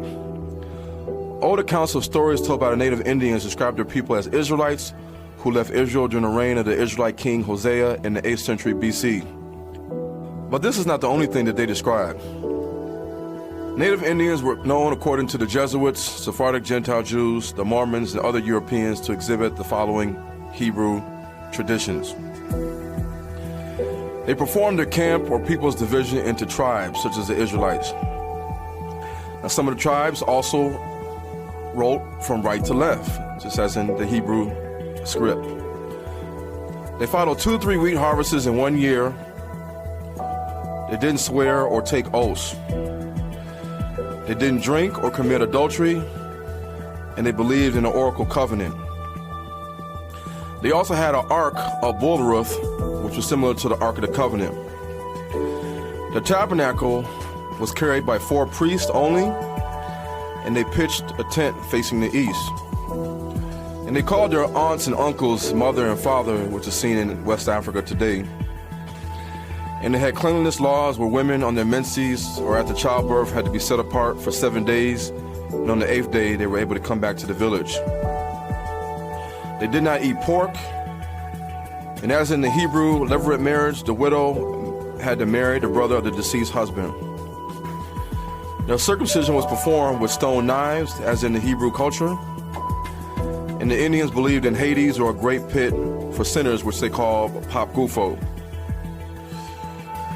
And the Indians wore vestments similar to the Aaronitical robes of the high priest, and the first fruits were offered, such as corn, meat, and fish. They observed the year of Jubilee, which is seen in the Hebrew culture, and they uttered the word Hallelujah. The temple was where the Indians worshiped. They sang and prayed and made offerings. And their worship of Yahweh was known throughout many Indian tribes. Their notions of a theocracy was also seen, and they had a belief in the administration of angels. Their language and dialect showed a Hebrew influence, and they had the same manner of counting time as many of the ancient Hebrews. In the village, they had prophets, high priests, and a king hierarchy, and their divination rites were similar to the Aaronical high priesthood.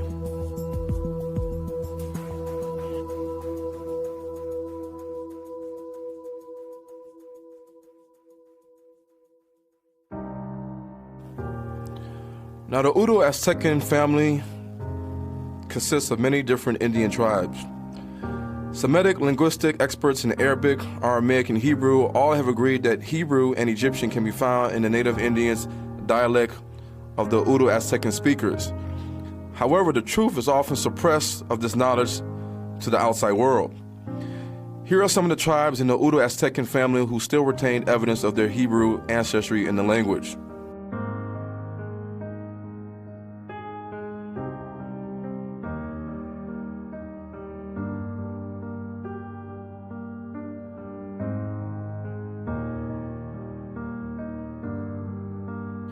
Now let's clear some things up about the Hebrew language seen in different cultures today.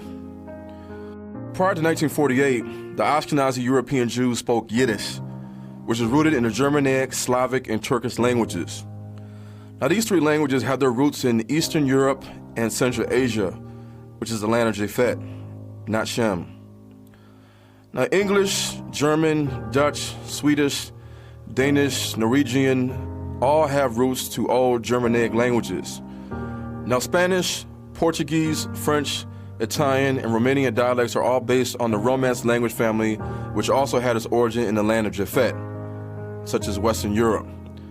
The Sephardic Jews' language, Ladino, is a Romance language derived from Old Spanish. Yiddish and Ladino were never spoken by the ancient Israelites. The native Indian Udo-Aztecan language family, per European linguistic experts, began in Israel, but was later influenced by non-Semitic tongues, perhaps during their migration settlements in the East on their way to the Americas. They acknowledged that the Udo-Aztecan language began as a cradle language mix, which Semitic was a dominant component. Here we will see the proof.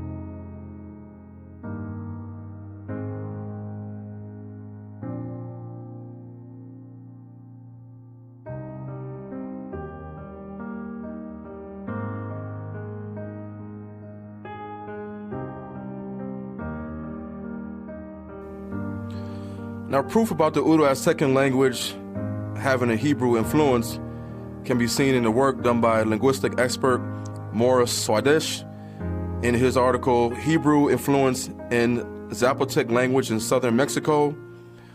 Also, linguistic expert Arnold Leesburg in his article, Hebrew and Quechua, the Inca language of Peru, are alike in many ways.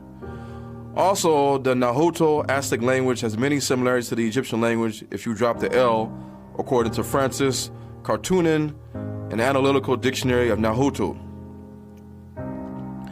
The Europeans documented that when the Indians talked about their ancestors, it was basically what the Europeans read about the Israelites in the Bible.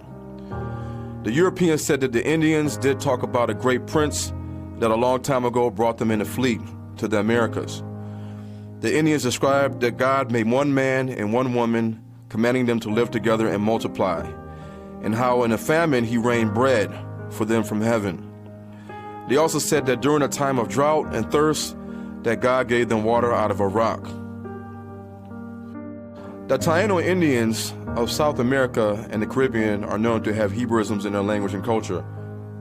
Now, Chief Joseph Amahura Riverwind of Arawak Taino descent described an ancient Taino song to breaking Israel news as Shema, Shema, Naina, Papaska, Hoya, Ya. It is translated into English as, "Listen, listen, people, as you gather together, we will dance before the Creator." Now this is eerily similar to the Hebrew Shema prayer, "Shema Yisrael, Yahuwah Eloheinu, Yahuwah Akkad," in Deuteronomy chapter 6, verse 4. Now for the Taino Arawak people, the name of the Supreme God or Great Spirit is Yahya. Now the Cherokee Indians, who were found to have the maternal DNA haplogroup T specific to ancient Egypt, called themselves the Ani Ketu Waya and called the Creator Yohiwa. Now the Cherokee were also known to carry an ark into battle, celebrate 7 feast holidays, they had cities of refuge, abstinence from eating pork, and they held the number 4 and 7 sacred, possibly secondary to the fact that they kept the 7th day of rest, which is seen in the Hebrew Israelite culture. Now the Chippewa Indians called themselves Anish Nabi and believed they were from the tribe of Ephraim. In Hebrew, Anshe Nabi means people of the prophet, as the word Nabi means prophet, and Anshi can also mean people of, as in the word Anshi Shesed, which means people of benevolence or people of kindness and mercy. Now note in 1 Chronicles chapter 6, a Levite man, Elkanah, was the father of Samuel, the prophet, who lived in the mountains of Ephraim.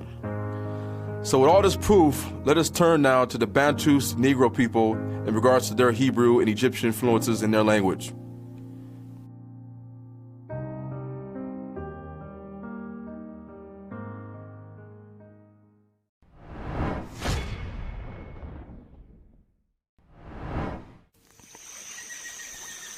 Ancient stories of different Bantu tribes all tell of a time when they lived in the Congo. The Congo today is known for its rainforests, but in the late 1800s, over 10 million Bantus Hebrew Israelites were killed under the rule of Belgium King Leopold II. African historical documents state that in the ancient past, the Congo was home to a large Hebrew Israelite kingdom. But some legends even state that King Solomon, the Israelites, and seamen from the Canaanite city Tyre came to the Congo looking for precious metals, animals, and spices. Even today, there has been reports of ancient Hebrew being found written on the rocks deep within the forest.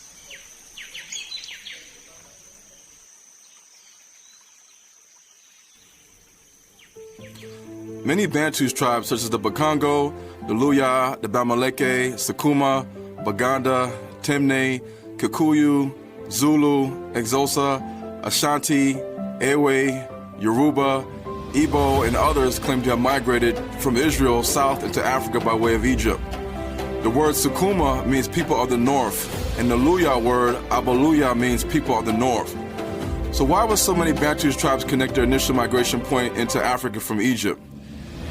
Even Bantu speakers from Mozambique, the Congo, Zambia, and Malawi all testify to a southerly migration from Egypt. So what if these Bantu tribes have Hebrew and also have evidence of the ancient Egyptian language in their mother tongue? This combination can only mean that the Bantu people are the true Israelites of the Bible. No other group of people on the planet Earth can attest to this find in their language, not even those today who the world says are Jews. So we know that brown skin tones was something that was natural to the sons of Ham in Africa and the sons of Shem in Mesopotamia and Arabia. But what if we can show evidence of the Hebrew language and the Egyptian language in different African Bantu tribes whose ancient history points back to them being the Hebrew Israelites of the Bible? This kind of proof validates the Bantu people's long history in Egypt as Hebrews in their exodus with Moses and Joshua to Israel. Is the world ready to finally find out who are the real children of Israel? This is an exciting time we're living in to know that the Most High is waking up his people all across the world to their true Israelite identity. Now this calls for some celebration music as we soak in all this truth.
Now that we have covered Egypt, there is one missing link that has been overlooked by biblical and Jewish scholars.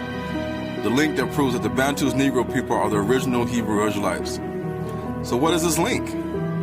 First, we must ask the question that no one has bothered to ask. Where are the children of Canaan today that mixed with the Israelites in BC times? And the children of Israel dwelt among the Canaanites, Hittites, and Amorites, and Perizzites, and Hivites, and Jebusites. And they took their daughters to be their wives, and gave their daughters to their sons, and served their gods. The people of Israel and the priests and the Levites have not separated themselves from the people of the lands, doing according to their abominations, even of the Canaanites, the Hittites, the Perizzites, the Jebusites, the Ammonites, the Moabites, the Egyptians, and the Amorites. For they have taken of their daughters for themselves and for their sons. Now, African-American Negroes have spent 400 years in America, but despite race mixing with different ethnicities, we still look black and not Caucasian. So if Abraham and the 12 sons of Jacob were already a brown-skinned people before entering the land of Ham, which is Africa, then mixing with the black Canaanites or black Egyptians for over 1,500 years, they would naturally produce further generations of Negroid-looking Hebrew Israelites. Before we come to this conclusion, we must first prove that the Canaanites back then and today were a people with Negroid features.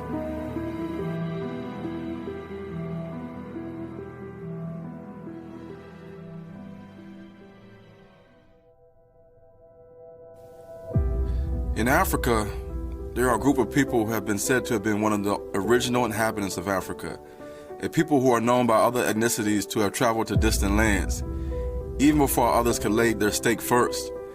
They are called the Little Black People, aka the Black Pygmy Negrito race. The Moors documented that little dwarfs lived in Morocco and all through the Atlas Mountains in North Africa, even into the south.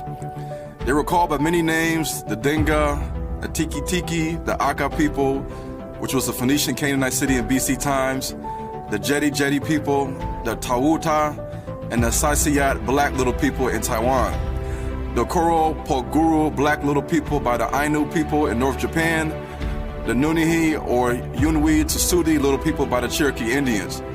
Now, if we look deep into the ancient history of the Black Pygmy people, we will see that they could very well be the same children of Canaan that our Bible speaks of. One of the biggest things the Canaanites are well known for in the Bible is the infamous curse of Canaan. And Noah awoke from his wine, and knew what his younger son had done unto him. And he said, Cursed be Canaan, a servant of servants shall he be unto his brethren. In the Hebrew Old Testament, the word used for brethren is Hebrew Strong's word 251, ak, which means brother or brothers. Now, because of this one passage in the Bible and because of the transatlantic slave trade, it has been thought and taught that the so-called Bantus Negro are the biblical Canaanites. Well, who were the brothers of Canaan? The black Egyptians, the black Cushites of Nubia, and the black North African Hamitic tribes from the lineage of Put in the territory of Libya. So do we have proof that Canaan's brothers were black? So what about their other brother Put, who lived in modern-day Libya?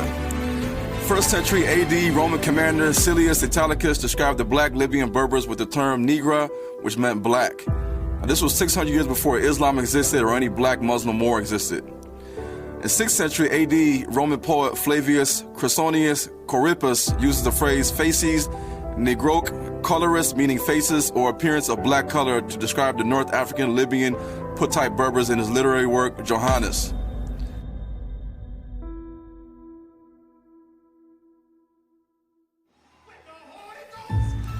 For centuries, the curse of Canaan story has been taught incorrectly by the European Catholic Church and modern Talmudic Judaism, which many black people have believed even until today. The question is, why would Catholics and Jews teach that black people are suffering from the curse of Canaan?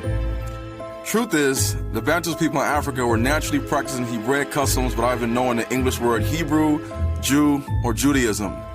In addition, the oral history of their migration from Egypt to Israel and from Israel back into Africa by way of Egypt from Sudan was passed down from the oldest person in the village going back generations upon generations. Now, does this sound like the biblical history of the Canaanites? Of course not. In real history, not too much evidence is found in regards to the identity and current whereabouts of the children of Canaan. This information has been covered up for a reason. But as Yeshua HaMashiach, whom the world knows as Jesus Christ, said in Luke 8:17, "For nothing is hidden that will not be revealed, and nothing concealed that will not be made known and brought to light." Now, with that being known, the Pygmy tribes in Africa are a group of people who were once very numerous in the land of Ham until the Bantus, Negro, Israelite expansion into Africa. The Pygmy tribes in Africa have always been overshadowed and ruled over by the other great Hamite kingdoms of Africa. This includes the Libyan Put Empire, the Egyptian Mizraim Empire, the Nubian Kush kingdoms that ruled over ancient Egypt, and Northeast Africa. So if the Bantus people are not Hamites, and the Pygmy tribes in Africa are not accounted for in African Hamite history, then who are they? The only people they could possibly be are the children of Canaan. Now here's where it gets interesting. Pygmy tribes like the Batwa or Twa Pygmies in Africa were found to have the same Egyptian Canaanite Pygmy Bes god in their pantheon of pagan gods. They also knew of the Pygmy Egyptian Phoenician Canaanite god Ptah Sokar, aka Pataikos. Coincidence? In the Efe Pygmy language, the word Ilani or Ila corresponds to energy, force, power, or strength. The ancient Hebrew word El, meaning God, corresponds to strength and power. It consists of the Aleph, Ox, and the Lamed, shepherd staff, pictographed Hebrew letters similar to the Sumerian, Babylonian, Assyrian word Elu or Il for God. In the first dynasty around 3150 BC, Pygmies served and worked directly for the pharaoh, including the royal household of the Egyptians. Now, were these Pygmy people Caucasoid? Of course not, because there are no indigenous Caucasian tribes in Africa today. Now, many Pygmy skeletons were found buried in lesser tombs around that of the tombs of the pharaohs. In fact, a proportion of dwarfs in the Egyptian royal cemetery of the first dynasty kings such as Djer, Hor, Aha, or Narmer were so numerous that many believed that the Pygmies were brought into Egypt from the land of Canaan. Back then, the Pygmies' purpose in the Old Kingdom and the Middle Kingdom would be seen as a form of servitude to the Egyptian, Libyan, and Nubian Kushite kings, just like the Curse of Canaan states. According to Egyptian history, the black Pygmies of Africa were brought into Egypt as jewelers, tailors, cupbearers, zookeepers, fortune tellers, astrologers, and entertainers. Egyptian texts from around 2300 BC refer to the Pygmies as little men from the land of trees and spirits at the foot of the mountains of the moon. In Central Africa and the African Great Lakes region, the Batwa Pygmies are regarded as the ancient dwellers of the forest. They are also known as the keepers of the forest who dwell near the mountains.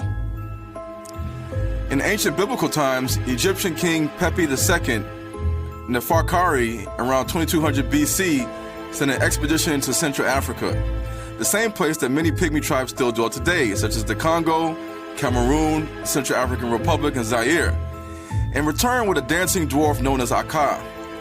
Now, in the pyramid text during the 6th Egyptian dynasty ruler Pepi I, it was declared that, quote, "He who is between the thighs of Nut is the Pygmy who danceth like the god and who pleaseth the heart of the god before his great throne."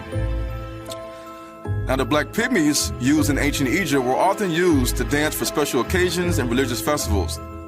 Their god, Bes, was a dwarf god and was known for good things like fighting off evil spirits or fertility, so he was always associated with music, dancing, and sexual pleasure.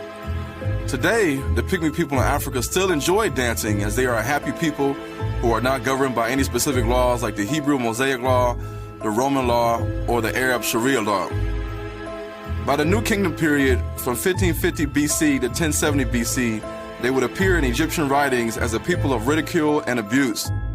In the Bible, the Pharaoh of Egypt gave King Solomon the Canaanite city of Gezer as a dowry gift for his daughter's hand in marriage. In the Amarna letters, the Canaanites sent distress letters to the Egyptian rulers for help against the chief of the Hebrew, which many believe was Joshua.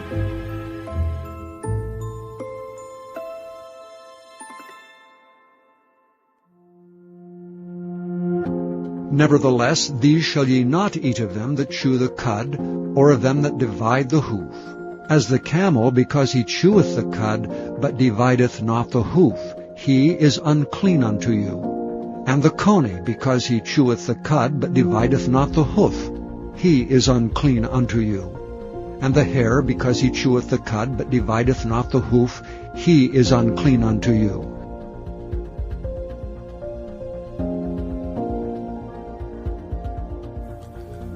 Now, many Spanish historians say that the word España, meaning Spain in Spanish, comes directly from the hidden word Sephanim, Sephania, or Sephania, which is a Phoenician Canaanite word which means land of the rabbits. Now, they say that the black Pygmy Twa people were the first people who named the land of Spain Sephanim or Sephania. Now, here's where it gets deep. The Hyrax coney rabbit-like animal in Hebrew is called Shapan or Shapanim, aka rock rabbit. It is only seen in Africa and Israel. Now, more than half of the world's rabbits and hares are seen in southwestern Europe, such as Spain and North America. Rabbits are different but very similar in appearance to the Hyrax seen in ancient Canaan or Israel. One can see the obvious differences by looking at the ears. Now, if the Twa Pygmies named Spain as Sephanim, Sephania, or Sphania, the only way they could have known to call Spain its Hebrew term would be by associating it with the Hebrew word for a rabbit-like animal familiar to their ancestors' word for a Hyrax coney in their ancient language, the Phoenician script, which is identical to ancient Hebrew. The root word of Isephanim or Sephania is the Hebrew Strong's word 8227a, Shapan, Shapanim, or Shepanim. Now, this proves that the Twa Pygmies living in southwestern Europe were speaking a language very close to Paleo-Hebrew, although they were not Hebrews. This is the ancient Canaanite language Phoenician. But wait, there's more. Now, according to ancient historians like Tacitus, Pliny, and Claudian, the Pygmies were the first people encountered by whites in the British Isles and Scotland. Now, these small black pygmies who were experts in alchemy, fortune-telling, astrology, and good fortune would spark the leprechaun myth in Ireland and Scotland. Now, the Abattoir pygmies, or Twa pygmies, call very tall people Negwazi, or Langwani. In their ancient Malawian tales, the Abattoir pygmies speak of a time when their people were numerous throughout the land of Ham, or Africa, and how giants who were the first offsprings of winged spirits had sexual relations with the people living in Africa. The Mulanji Mountains and its forest reserves are believed to be the first home of the Abattoir people. Ironically, Egyptian texts from around 2300 BC referred to the Pygmies as little men from the land of trees and spirits at the foot of the mountains of the moon, and it just so happens that most Pygmy tribes across the world live near mountains and in dense forests. In Pygmy mythology, there is an account of a Garden of Eden, or stories similar to it, as well as a creator and a mortal savior like Christ. There is even a flood story amongst the Pygmy tribes. So did the Pygmies learn about the messianic prophecy of Christ from the Hebrew Israelites living in Canaan? Did they know about Joshua and Moses? Now consider these amazing facts.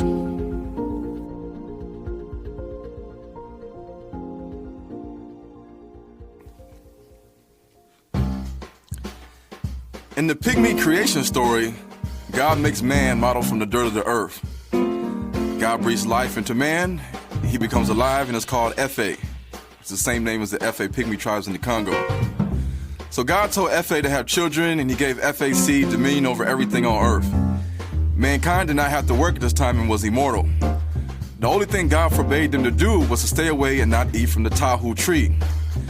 This was the first law that God commanded mankind not to do. Now, Efe, his wife, and children obeyed this law. And after some time, Efe had ancestors who populated the earth. Now, one day, a pregnant woman convinced her husband to eat of the fruit of the tahu tree. The Pygmy man didn't want to eat from the tree, but the woman said it was a silly old law. The two argued about it, and eventually the man gave in. Soon, the man and the pregnant woman gave all the Pygmy people in the forest some fruit from the tahu tree. They all thought that God would never find out what they had done, but he did. After God found out what they had done, man lost his immortality and was able to get sick and die. The woman was punished with pain in childbirth, and mankind was made to work the earth until death from that day on. Now, the Pygmy tribes were also aware of the giving of commandments to the Bantus people by God and the second coming of what they called the Pygmy Messiah. Now, the Hadza or Hadzabe people of Tanzania are people who carry the same Y DNA haplogroup B as the Pygmies do, and to a lesser degree the Y DNA E1B1A, which is seen in the Bantus Negro people.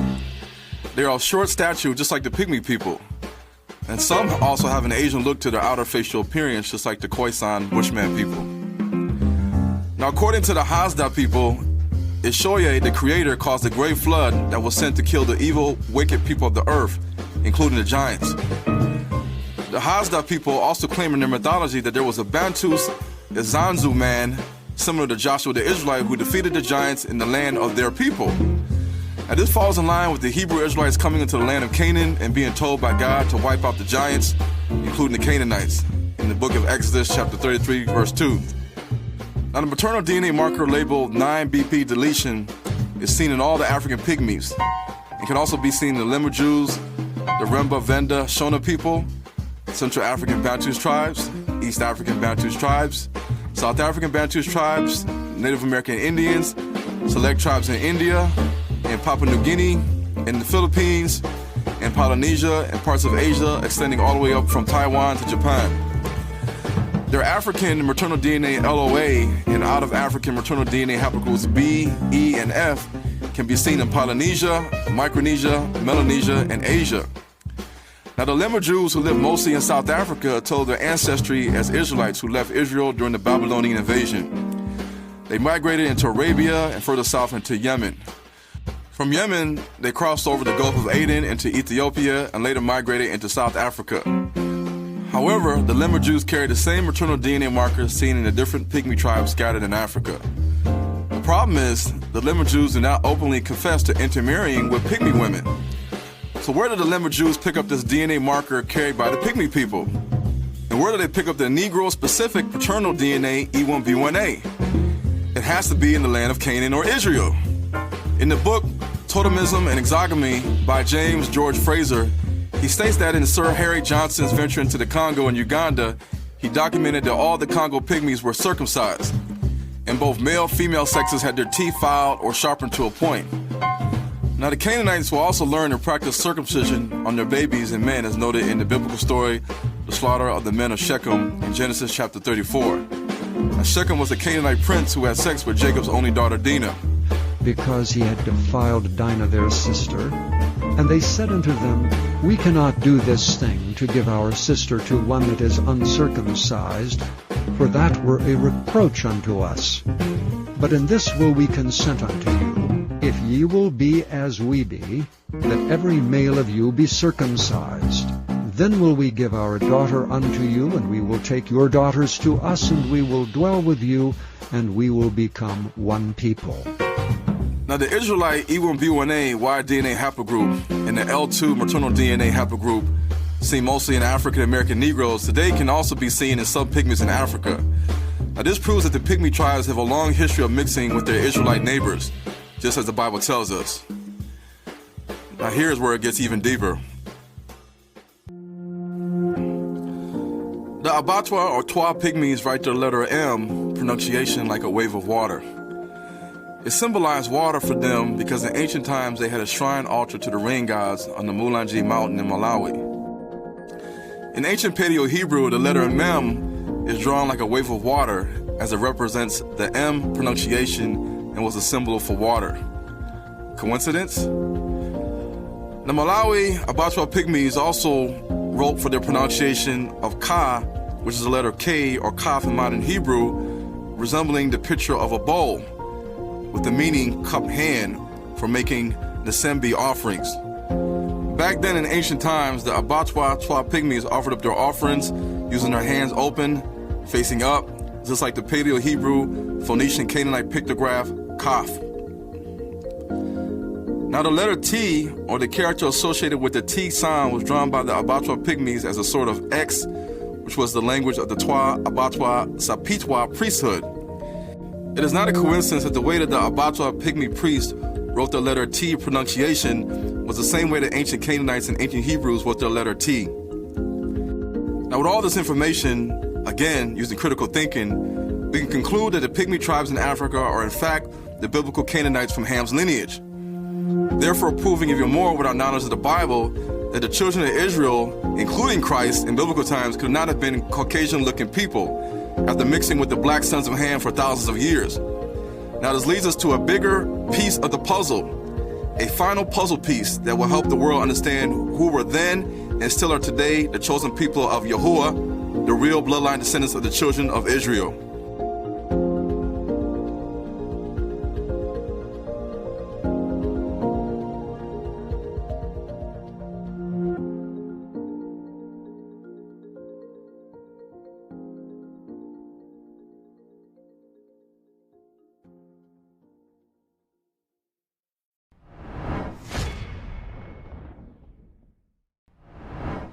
Wars, 1, 2, pestilence, earthquakes, and then famines. 3, deceivers who claim to follow Christ. That's Matthew 24, 4 and 5. False prophets, false Christ. Number 4, shout for the people of Israel shall return to the land. That's in Ezekiel 37, verse 21 and 22. Thus saith the Lord God, surely I will take the children of Israel from among the nations, whatsoever they have gone. The time is now for the so-called Negroes in America to wake up to their true Israelite identity. The Most High is calling His chosen people to come out of Babylon and its system of deception. Will you be the one that has ears to hear and makes the right choice?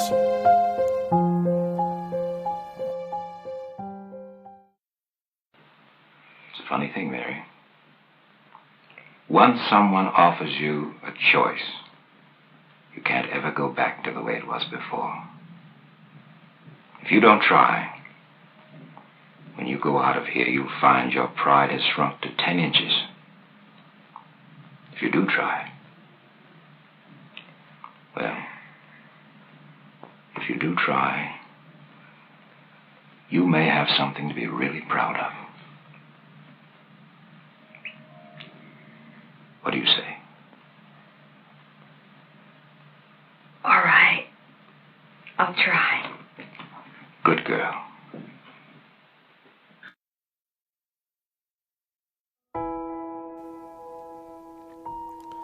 So here we are today in the 21st century, and we are seeing a mass movement where black people in America are seeking out their identity.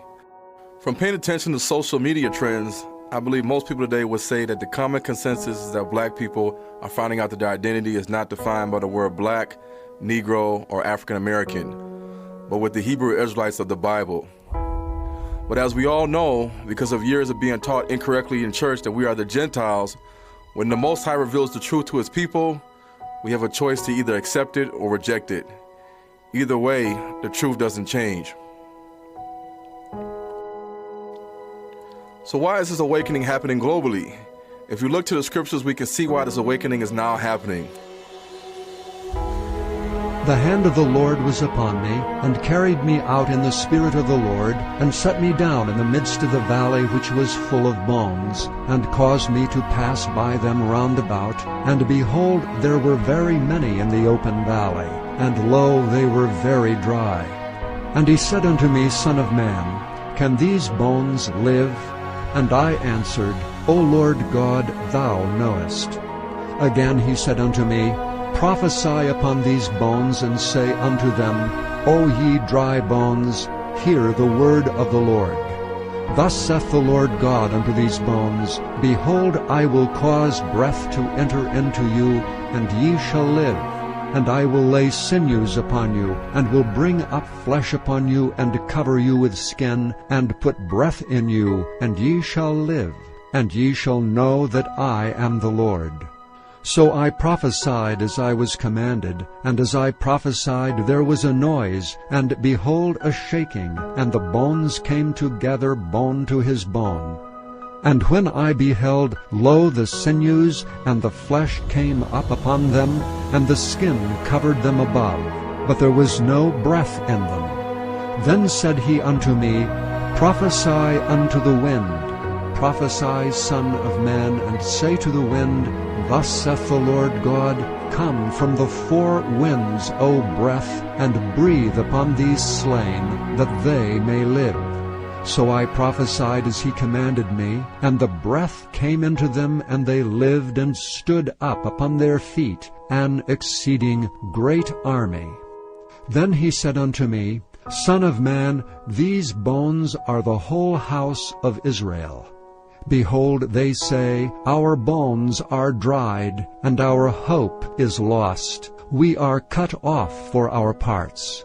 Therefore prophesy and say unto them, Thus saith the Lord God, Behold, O my people, I will open your graves, and cause you to come up out of your graves, and bring you into the land of Israel.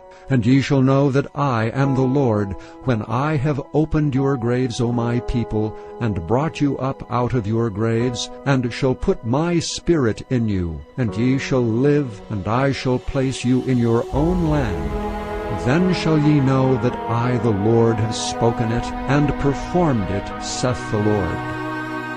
The word of the Lord came again unto me, saying, Moreover, thou son of man, take thee one stick, and write upon it, For Judah, and for the children of Israel his companions. Then take another stick, and write upon it, For Joseph, the stick of Ephraim, and for all the house of Israel his companions.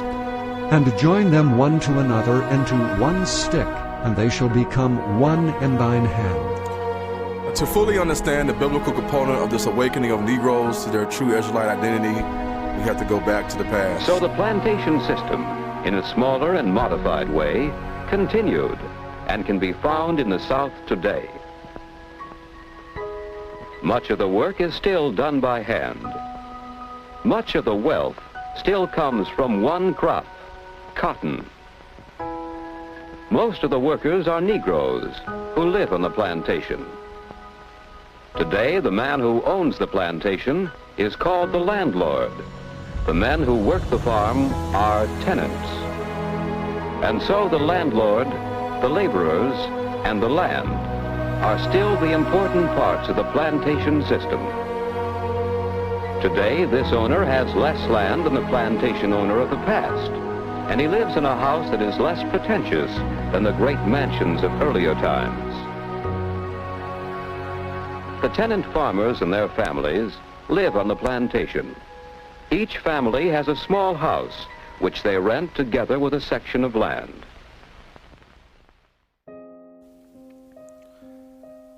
After Abraham freed the slaves on January 1st, 1863, many Negroes in America were hopeful that things would change.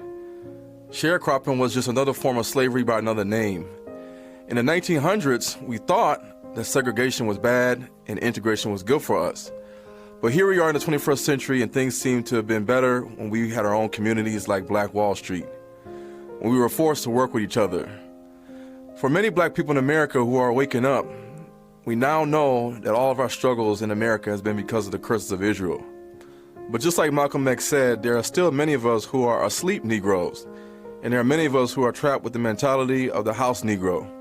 Just see for yourself. This is Harlem. Harlem has always had the reputation of being a place of music, gaiety, and excitement. But to us, it has another meaning. Here, only Negroes live. How did this come about? The Negro was brought from Africa to be sold into slavery. A century ago, slavery was abolished, but a pattern of segregation took its place. Although there have been significant changes, we are still deprived in many instances of full rights and opportunities. For example, there are hospitals in which the surgeons we saw earlier are not allowed to practice. And in some states, we are still restricted by signs like these. Later in this film, we shall see some of the ways in which the situation is changing. But first, let us ask a cross-section of Negroes how segregation affects their lives. Segregation to the average Negro means being held back. He's looking for progress. He wants to move forward in the American mainstream. Segregation holds him back. I think it's something that's ridiculous. You take the white people in the South that, or not only in the South, anywhere, that refuses to allow a Negro man or a Negro woman to sit in a restaurant or to ride next to them in a bus or a train or anything, and then on the other hand turns around and wants a colored woman to come into their home and cook their food and serve them their dinner after having our hands all in their food, I think somebody's got to be crazy there. Up to this present time, it hasn't affected me at all. As far as my work and my social activities, up until this present time, I can say it hasn't affected me. In order to understand how any Negro feels under segregation, you have to realize that from the time of infancy, he has it pounded into him that he's not as good as other people. There are things he cannot do. Don't do this, you can't do this, you can't do the other. It builds into a man a feeling of inferiority, a feeling of frustration, a feeling of resentment. So much bitterness built up in a person and resentment when you know that you're being segregated against simply because you're black and there's nothing that you can do about it. There is something you're trying to do about it. These students are typical of many throughout the country, both Negro and white, who have been effective in breaking the barriers of segregation.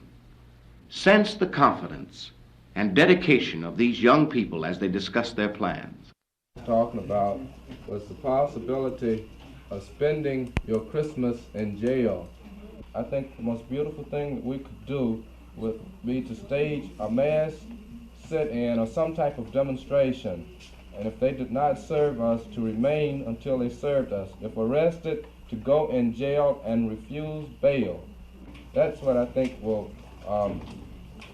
have a much larger impact than just mere arrest. I'd like to hear your comments on it and see exactly what you think and how you feel about it.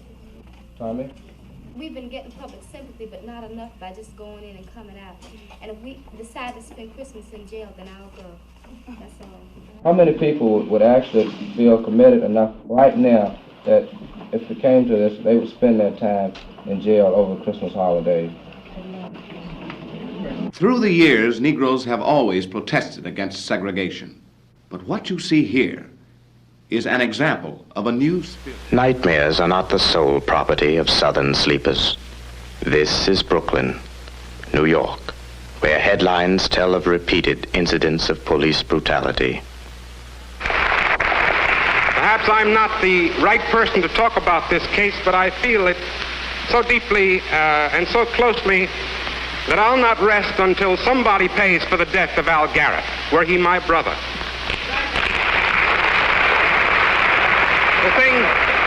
I'm angry about a number of things, not only about Edward Silver, the district attorney of this county, who has thus far failed to arrest the policeman who shot him to death, but I'm angry with a lot of my Negro brethren who don't even get angry about the fact that a poor man lies dead in his grave tonight. Attorney Thomas Russell Jones deplores the slaying. He was killed as a result of a policeman's bullet fired at him while he was in custody in the 79th Precinct on Gates Avenue.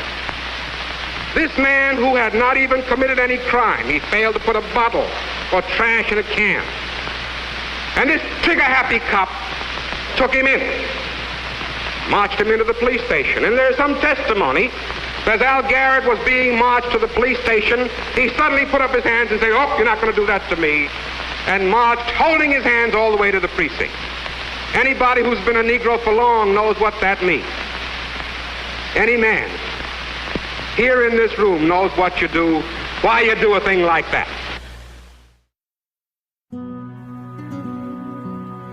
Throughout history, European powers have invaded and conquered vast lands, from the north to the south and from the east to the west. But the biggest effects of European Japhetic invasion has been by far in the Americas, the Caribbean, and Africa. But who were the people living in these lands before the sons of Japheth arrived? Where did this history go? This is where westernized European history draws a blank for us.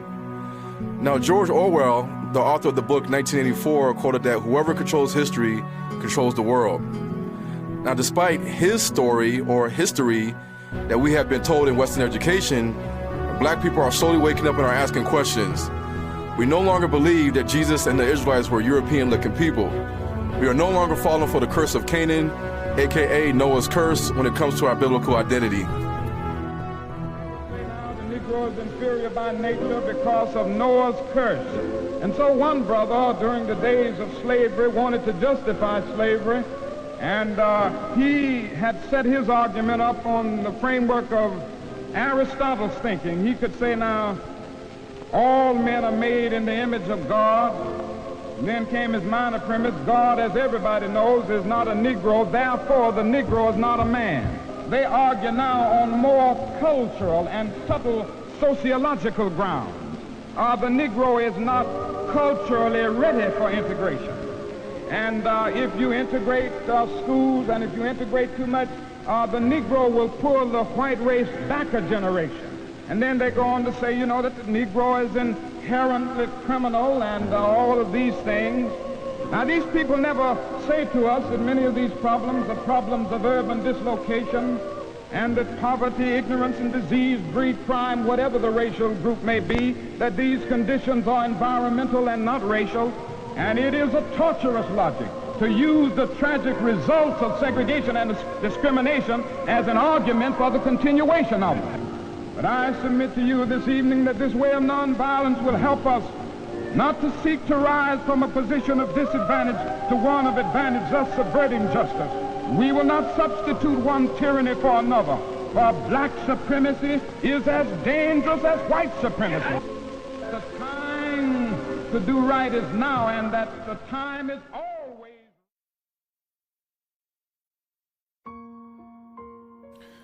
By now, many African Americans and the descendants of slaves scattered across the world have realized that to truly understand why all this hardship is taking place is to look to the Bible for answers. For many of us, the Most High has turned on the light bulb, revealing our answers through Deuteronomy 28 and the curses of Israel. As much as we may not want to believe it, we cannot run away from our true identity and the covenant our ancestral forefathers broke with the Most High. Such as the question as, what is the biblical identity of the so-called Negro in America? And why do we have to lose our culture and heritage after leaving Africa?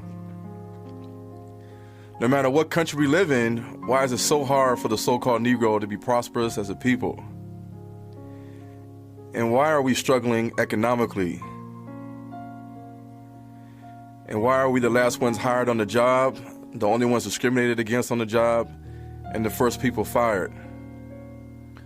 Why are we struggling academically? And why are we afflicted with so many diseases and mental behavioral disorders? And why is there so much conflict in our homes? And why is there an agenda to imprison all of us? And why do we kill each other? And why is there so much stress at home seen in black relationships and so many single black mothers? And why has a Negro been a slave in just about every country on earth? And why have we been casted to servitude status in the nations we were brought to in slavery? And why are we the object of ridicule all over the world? And why are the nations living their best life, but our lives seem to be a lifelong struggle? And why have we been praying to the same Jesus as everyone else who is Christian in the world, but still as a people we experience so much hardship in our everyday lives?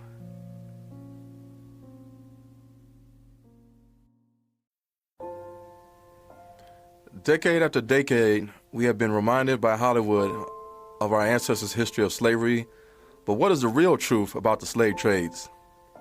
In school, we are never taught about the Catholic Church's papal bulls authorizing the enslavement of the Negro and the Indian. We were never taught about the Arab, East African, Islamic slave trade, or the Jewish slave ships that brought our West African Negro Bantu's ancestors to slave ports owned by the Jewish Newport World Center of Slave Commerce off the east coast of North America.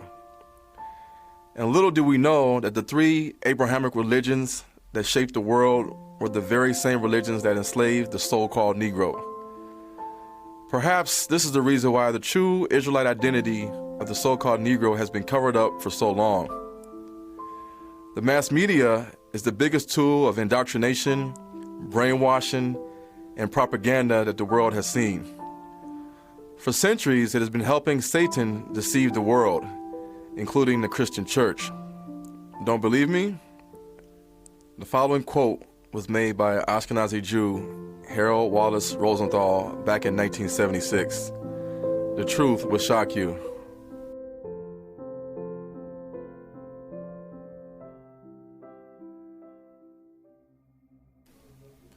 At first, by controlling the banking system, we were able to control corporation capital.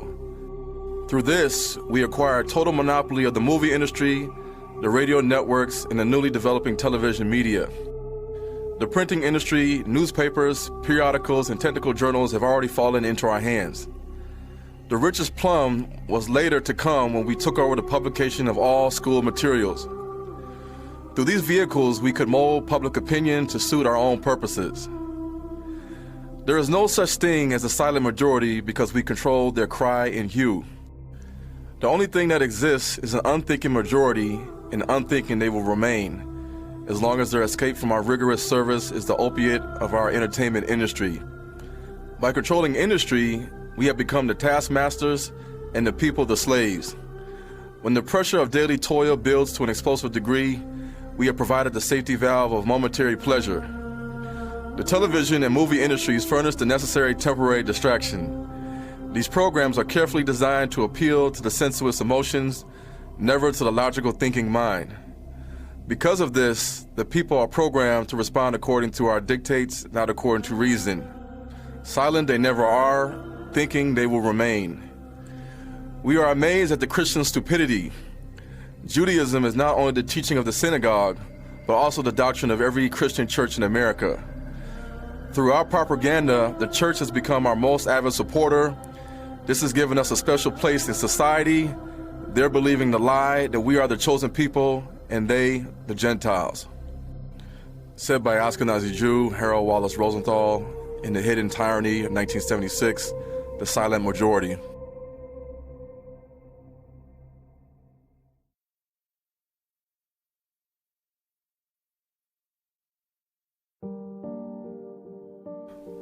Over the centuries, Bible historians and Jewish rabbis have all tried to find the whereabouts of the 10 lost tribes of Israel. Studies have been conducted in China with the Kaifeng Jews, in Afghanistan with the Pashtun Jews, and in India with the Cochin Jews. Studies have also been made in Africa with the Ethiopian Jews, the Lemba Jews, and the Tutsi Jews. But no attention is given to the area on ancient maps known as the Sudan or Negro land. Today, we will cover this topic as it is needed to truly understand end times biblical prophecy. In the last days, the persecution of the Israelites will be greater than it was in ancient times. Moreover, during this time, the seed of Esau, Cain, Gog and Magog, will seek to completely destroy the children of Israel. Now, it is widely accepted that the Greeks, under their leader Alexander the Great, conquered Egypt, Israel, and the territories once held by the Persians around the year 334 BC. This would arise the beginning of Hellenistic Judaism and the Gentiles' insertion into Israelite Jewish history. So the earliest reference to a Greek Jew is an inscription dated around 250 BC, found in Oropos, a small coastal town between Athens and Boeotia in Greece, which refers to Moschos, son of Moskion the Jew. Today, the descendants of the Greek Jews are called the Romanite Maccabean descent Jews. And the Romanites are Greek Jews, supposedly distinct from both the Ashkenazi and Sephardic Jews. However, the Romanite oral traditions state that their people, aka the Gentile Jews, arrived in Ionia shortly after the destruction of the Second Temple in Jerusalem in 70 AD. So who are these Romanite Jews really? Who are the Ashkenazi and Sephardic Jews? And what does their DNA have to say about it? The paternal DNA of the Romanite Jews shows the Y DNA haplogroup E1B1B, which is a marker of Edomite influence in the land of Israel, and also the Y DNA haplogroup G, which is a marker of Greek influence in the land of Israel. Now, this supports the fact that hundreds of thousands of Greek Jews and Edomite Jews did in fact flee to Mediterranean Europe and North Africa during the Roman takeover of Jerusalem. Now, current Jewish history states that the Sephardic Jews fled Israel after the fall of the Second Temple in Jerusalem, eventually finding their way into North Africa and Iberia, where they will be known as Spanish Jews prior to the Spanish Inquisition. They claim to be real Jews, but is this the truth according to their DNA? Now, genetic studies have proven that European maternal haplogroups H, HV, K, U, T, and R are seen widely throughout Western Europe, Eastern Europe, and parts of Western Asia. Now, these are the same maternal haplogroups that are seen in Ashkenazi and Sephardic women and men passed down from their mothers. Even after this DNA proof, there is still more.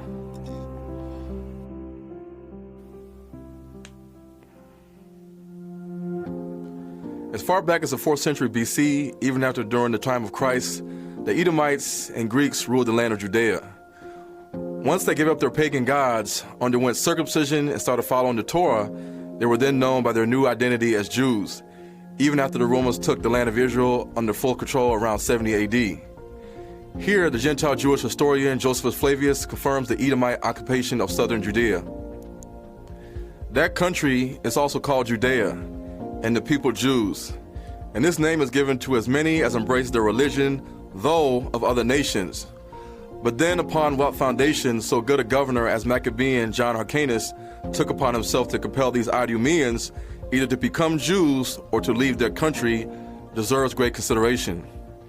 I suppose it was because they had long ago been driven out of the land of Edom and had seized on and possessed the tribe of Simeon, their land, and the southern part of the tribe of Judah, which was a peculiar inheritance of the worshippers of the true God without idolatry. So the Jews today know this? In the Jewish Encyclopedia, 1925 edition, volume 5, it states Edom is in modern Jewry.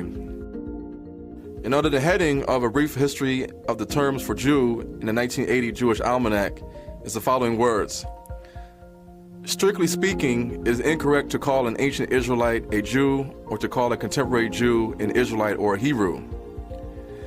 In Encyclopedia Judaica 1971, volume 10, it states, the Jews began to call themselves Hebrews and Israelites in 1860. And in the Jewish Encyclopedia 1903, it says under the heading Edom, they were then incorporated with the Jewish nation and the country was called by the Greeks and Romans Idumea.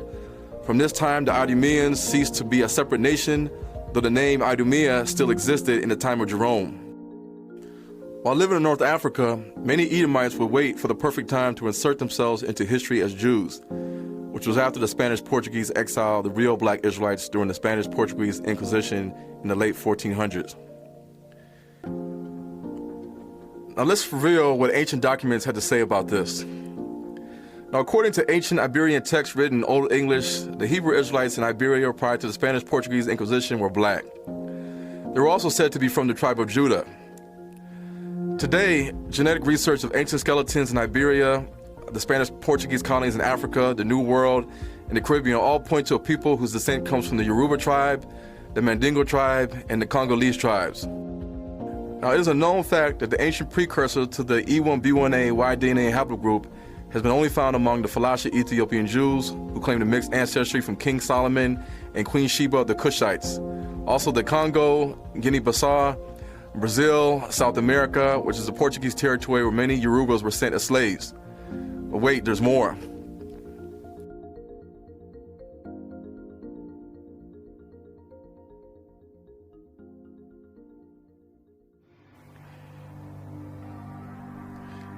In ancient texts written in Old English, such as America being an accurate description of the New World by Scottish cartographer John Ogilvy in the 1600s, it documents, the Portuguese that dwelt on this island informed the Netherlanders that few lived above 50 years there, notwithstanding the great gain tempted to them to tarry, several of them having 200 to 300 Negroes that worked in the sugar mills, that John III, King of Portugal, sent a colony thither above 200 years before, whom thought the unwholesome air destroyed, yet the place was not left desolate. For he sent the new inhabitants who first settled in Guinea, next to Angola, and lastly on the island of St. Thomas, which is now known as Sao Tome, that so they might be better used to the air, that the said king sold all of those Jews for slaves, and refused to embrace the Roman religion, and caused their children to be baptized, from whom most of the present inhabitants are descended. Today in Cape Verde, the elderly black women there attest that their ancestors were the black Jews that were kicked out of Iberia during the 15th century. They were given many nicknames such as Naranos, Moranos, aka Moorish Jews, Judaeus, Segredos, which means secret Jews, and when they were forced to convert to Roman Catholicism, Novos Christos, aka New Christians.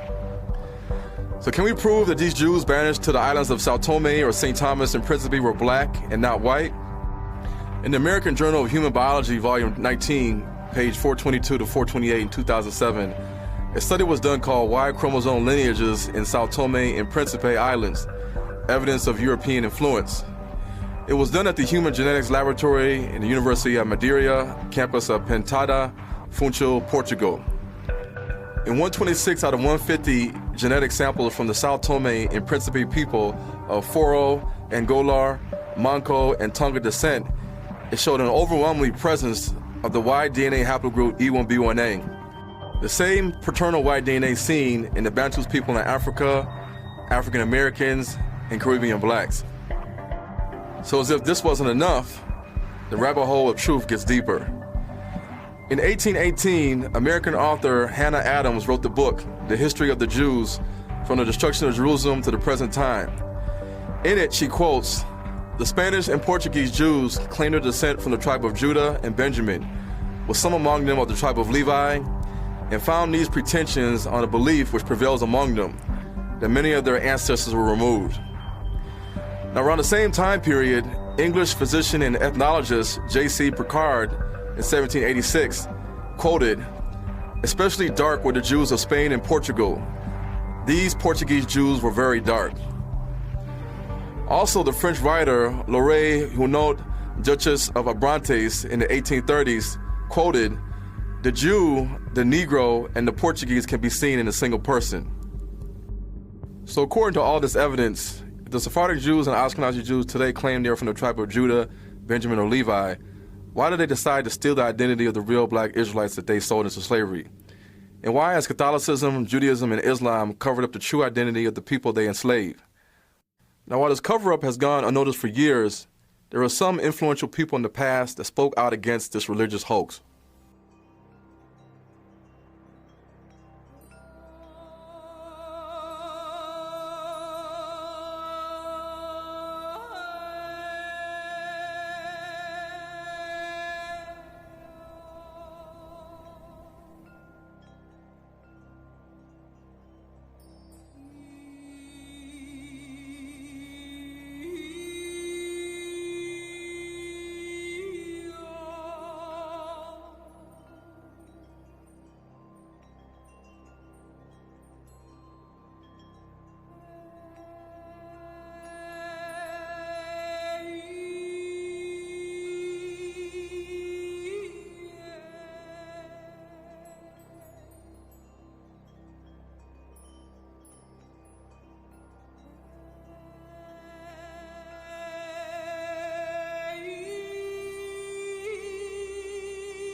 So they never thought that we as Negroes would wake up to our true identity.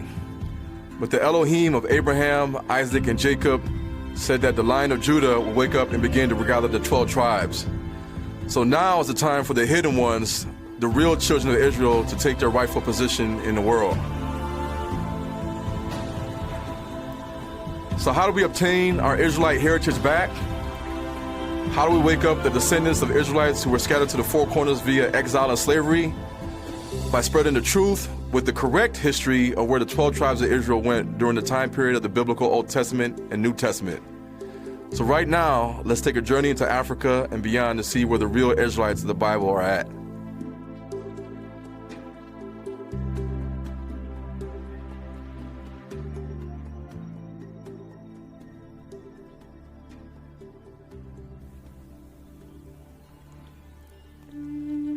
16th century Spanish anthropologist Antonio de la Calancha, when studying the Inca people of Peru, found a curious inscription discovered on a rock in Calango, Peru, a place situated at the distance of 15 leagues from Lima, Peru. The stone inscription consisted of a row of letters written in ancient Hebrew. Calancha published these findings in 1631 AD in Barcelona, Spain, in the literary work Crónica Moralizada de la Orden de San Agustín in Peru. In the year 1645 AD, it was said that the academic institutions in Iberia ordered the ancient Hebrew inscriptions on the stones to be defaced. In the 1500s AD, Spanish Catholic Bishop Diego de Landa found tons of books in Central America in the Yucatan, aka Mayan territory. Now, he is known for burning just about all the books written by the Mayans. Bishop de Landa was given the task of converting the Mayan people to Roman Catholicism, and in the process destroyed the Mayan language. In 1561 AD, he recorded, "Among the Maya, we found a great number, thousands of books, and we burned them all." But this does not even scratch the surface of how the Spanish covered up the true identity of the Aztec, Incan, and Mayan civilizations. In the Mayan civilization lowlands in modern-day northern Guatemala, southeastern Mexico, in the province of Petén to the south of the Yucatan, Central America, the Spaniards, during their expedition of 1696 AD in the battles against the Mayan Itza people, found books written in ancient Hebrew. It was recorded in the 17th century in the Historia de la Provincia de San Vicente de Chiapa, Guatemala, by a Roman Catholic priest of the Dominican order, Francisco Ximenez. In the 1700s, in the visceral royalty of New Granada, aka North-South America, in the Indian village of Urbana, as far as the western banks of the Cara River, a Franciscan monk named Raymond Bueno accidentally entered a cavern and saw characters which resembled the Hebrew Phoenician alphabet. Now, this was documented in a book written in 1827 by John Rankin called The Historical Researches on the Conquest of Peru, Mexico, Bogota, Natchez, and Tolomeco.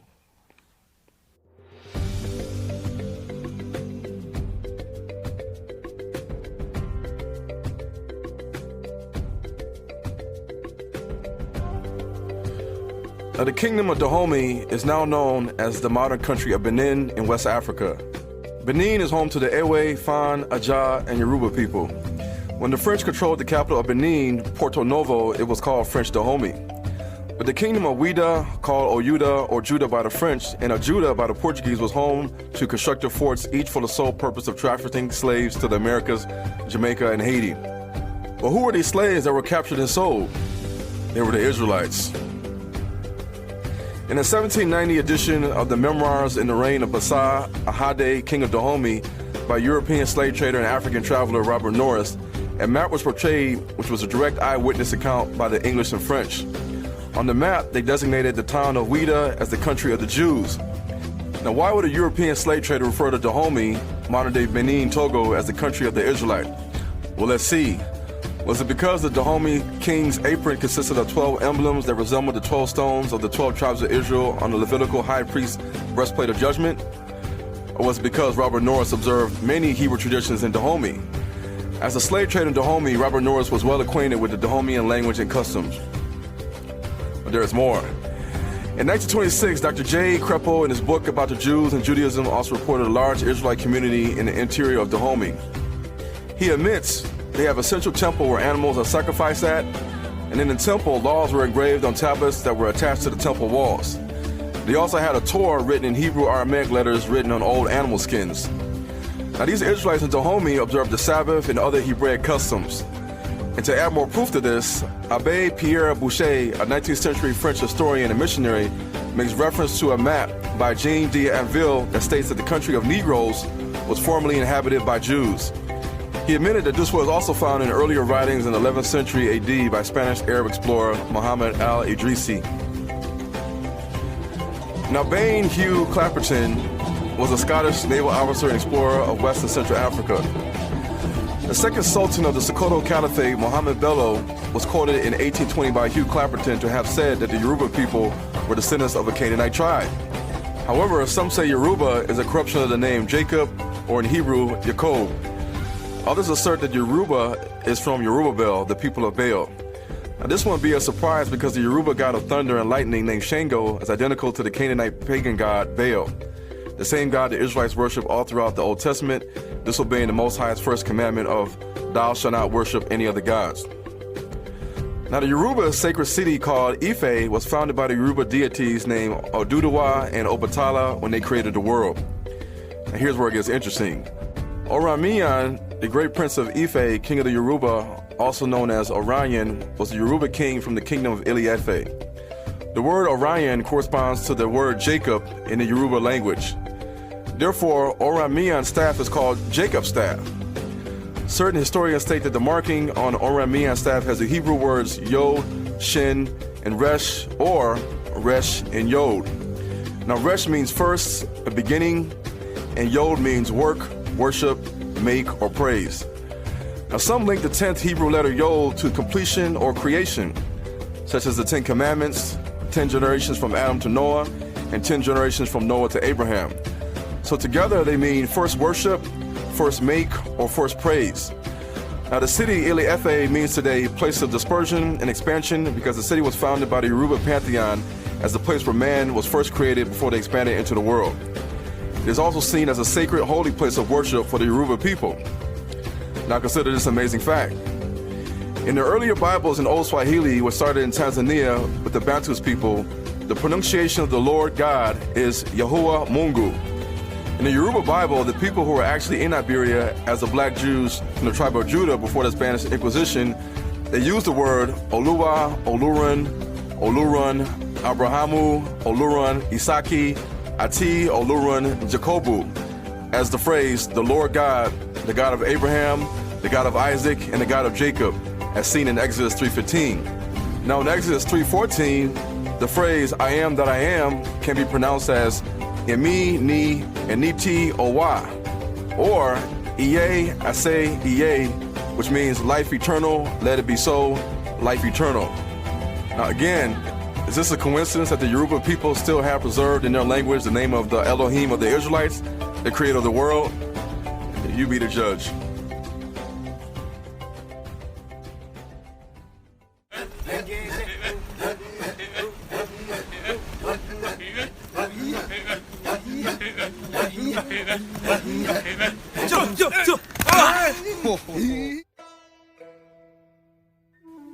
When talking about slavery in East Africa, you cannot begin without talking about the Arabs who sold the Negro Israelites into slavery on Zanzibar Island in Tanzania, East Africa. Now, one of the earliest Chinese sources describing Bantus Africans along the East Coast involves the testimony of Du Huan in his book Jing Xing Ji, which means Record of My Travels. Now, Du Huan was a Chinese prisoner of war captured by the Abbasid Caliphate Arabs around the 8th century AD near the city Samarkand, which is present-day Uzbekistan, during the Battle of Talas during the 8th century AD. This was a battle between the Arab Abbasid Caliphate, the Tibetan Empire, against the Chinese Tang Dynasty. Samarkand was a bridge city along the Silk Roads between the Middle East and China. Du Huan was able to escape, and in 762 AD, he wrote his literary work, which appeared in the Tong Dian, compiled by his relative Du Yu in 812 AD, describing his visit to present-day East Africa. So what did he have to say? He quoted, "The people are black and their customs uncouth. There is little rice or wheat and no grass or trees. The horses eat dry fish and the people eat gumang, Persian date. Epidemics and plagues are particularly severe in this kingdom. Traveling by land, the mountain whom one encounters are of only one type. But they have different kinds of law. They have the Arab Dashi law, the Roman Daquin law, and the Mosaic Zunzun law. These Zunzun laws exceed all the Yi and Di in their sexual depravity. They do not talk during meals, and those who follow the Dashi law rely on their relatives to dispense justice, and even if the fault is slight, others are not involved. They do not eat the meat of pigs, dogs, donkeys, horses, and the like. They do not revere the country's king or respect their fathers and mothers. They are great believers in ghosts and spirits and make offerings only to heaven. As for their customs, every seventh day is a day of rest. And on this day, they do not do business or collect loans, and they only drink wine and rejoice all day. So who were these Sabbath-keeping Bantus people? Now, the Arabs called them Zanj or Zanji, which means blacks, and the Chinese called them Zenji, Zenji, or Kunlun, devil slaves. But we know that this is proof that the slaves taken during the Arab slave trade to Asia were in fact the children of Israel.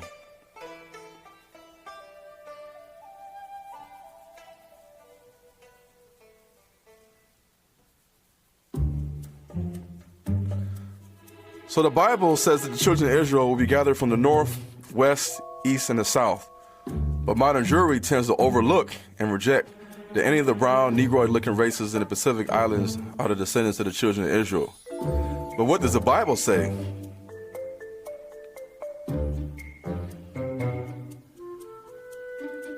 Because these shall come from far, and lo, these from the north and from the west, and these from the land of Sinim. In the Bible, the Hebrew word sinim or sinim consists of shemek, yod, nun, yod, and mem. The word shemek in Paleo-Hebrew means protect. The word yod means work, hand, or worship.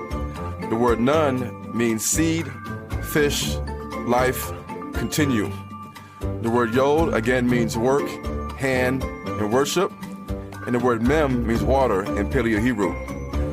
So we could possibly get the following meaning: to protect, worship, to continue to worship, water.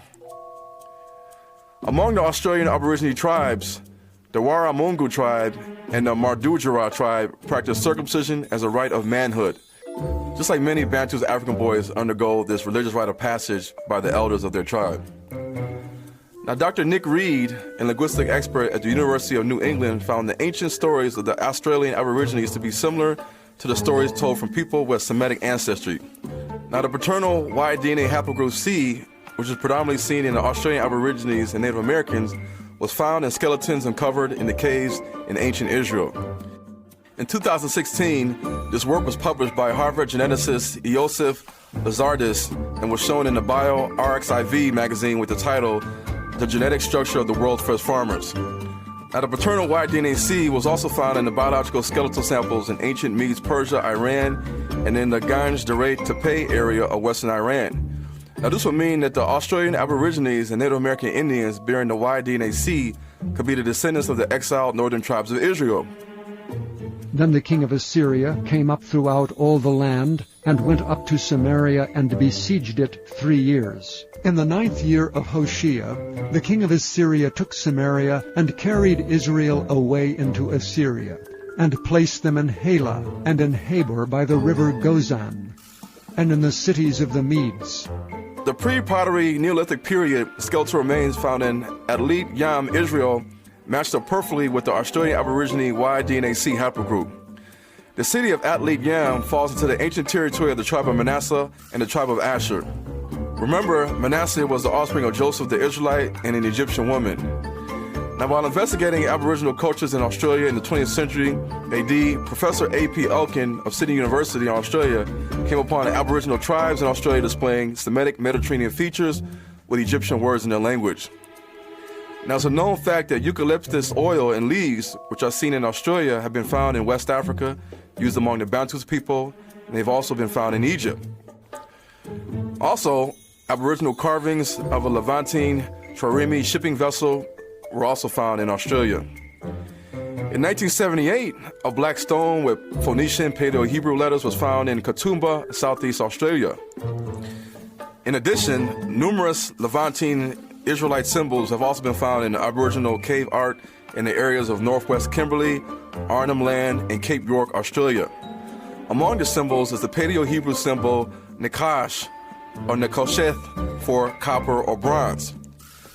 Now, why would there be Hebrew letters that describe copper and bronze in Australia? The only explanation would be that the children of Israel also made it to Australia, thus confirming the Israelites that would be scattered from Sinim or the southeast, according to the Bible.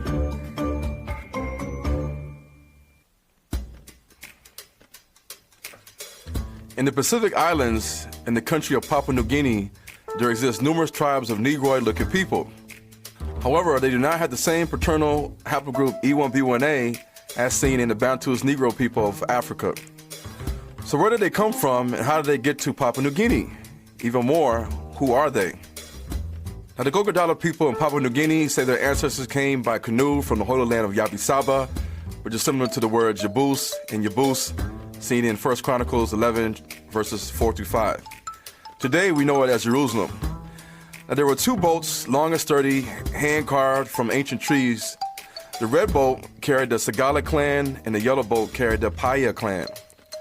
The travelers that came from Israel to Papua New Guinea spoke the language of Israel, and they paddled in search of the far-off islands of Papua New Guinea, guided by the wisdom of an oracle called the Fire Source. Now, the Gogodala people observed the Sabbath, and women were separated from the rest of the family during menses, and men were circumcised, and they adhered to a strict dietary law, and their language could be traced to Hebrew. When the Christian missionaries came, they destroyed the ancient Jewish practices and traditions. In East Africa, in Kenya, you cannot talk about the Israelites without mentioning the Kikuyu people. The Kikuyu people are brothers to the Luya, Maru, Embu, Kisi, and Kamba peoples. According to their history, Mount Kenya, known as Kirinyaga, was a seat of God or Nagai. Nagai created Kikuyu, the first man, and also his wife Mumbi. It is said that the Kikuyu people come from the land where the fig tree grows wild and free, and this is not Africa, but Israel. Now, the fig tree, which the Kikuyu call Mugumo, grows wild in the Middle East, especially in Israel. And the Bible says when things were well in Israel, every man was able to sit under his own fig tree. Christ also gives many parables about the fig tree. And to the Kikuyu, Mount Kenya, or Mount Kirinyaga, was called by the Egyptians Ta Natore, which like Ta Naturu means land of the gods. The 12 Kikuyu seers of the Wanjiru clan commit their service to God, operating in total secrecy and segregation from the community. Now it is said that the Haburu, Kaburu, or Hebrew clan of the Kikuyu people guards the sacred scrolls passed down from Moses with the stone tablets of the Ten Commandments. Previously, the sacred scrolls and the Ark of the Covenant was believed to be in Axum, Ethiopia, until the Knights Templar, whom they called the people of the cross and red costume, came looking for it, of course, to steal it.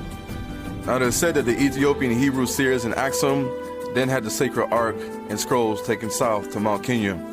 Today, the Bantus tribes who settled around Mount Kenya still practice ancient Hebraic Mosaic laws and customs, such as a patrilineal society, polygamy, circumcision as a rite of passage, a jubilee year after 50 years, a bridal dowry gift, belief in one creator God, a diet which excludes pork, duck, donkey, horse, and mountains are seen as sacred places where God dwells. Is this a coincidence? Are they not Israelites? You be the judge.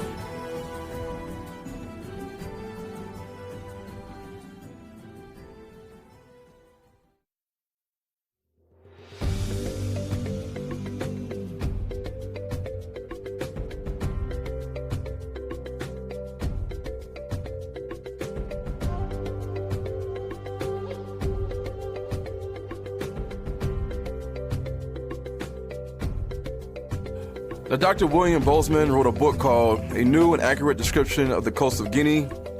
Originally, his collection of letters, originally written in Dutch and first published in English in 1705, describes the geography and natural history of the coast of Guinea, West Africa.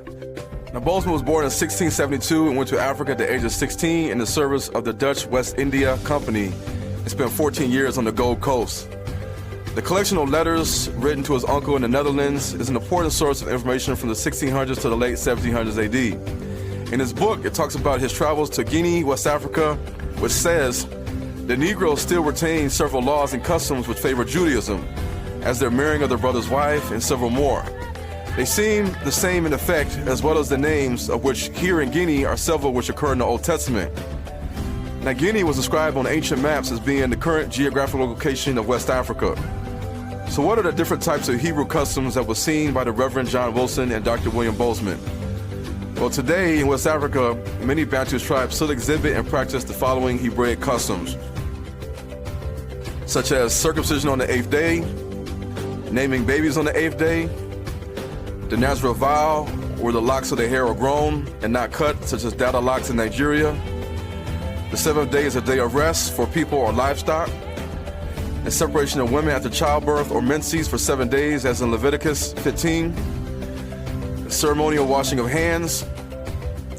The levirate marriage, where the marrying of the brother's wife after death takes place. The wearing of fringes on the borders of garments. The wearing of the breastplate of judgment with 12 stones representing the 12 tribes of Israel. Hebrew names ending in Yah.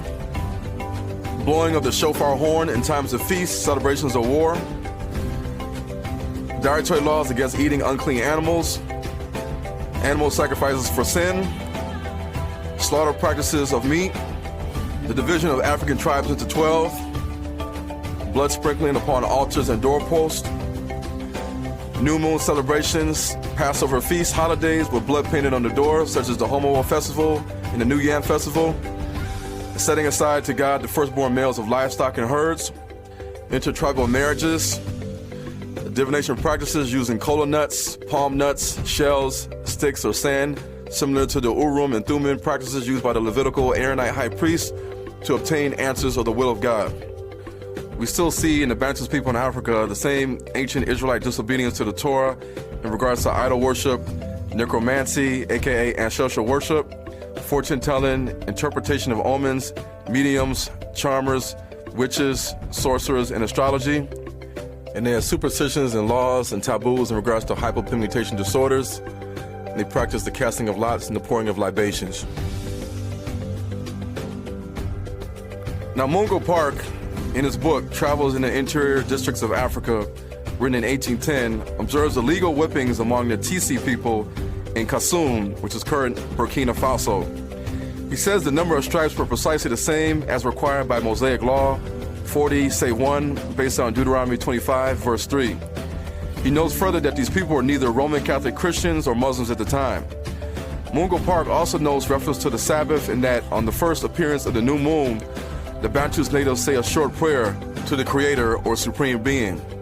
Now, this prayer is pronounced in a whisper, the party holding up his hands before his face, and the ceremony seems to be nearly the same which prevailed among the Hebrews in the days of Job.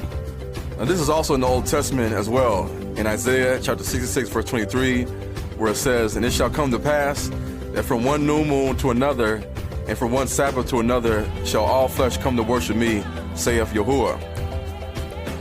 Now, when Mali or Niger, the Spanish-Arab historian Leo Africanus wrote in 1526, the king Askia Muhammad is a declared enemy of the Jews. He would not allow any to live in the city. If he hears it said that a Berber merchant frequents with them or does business with them, he confiscates his goods.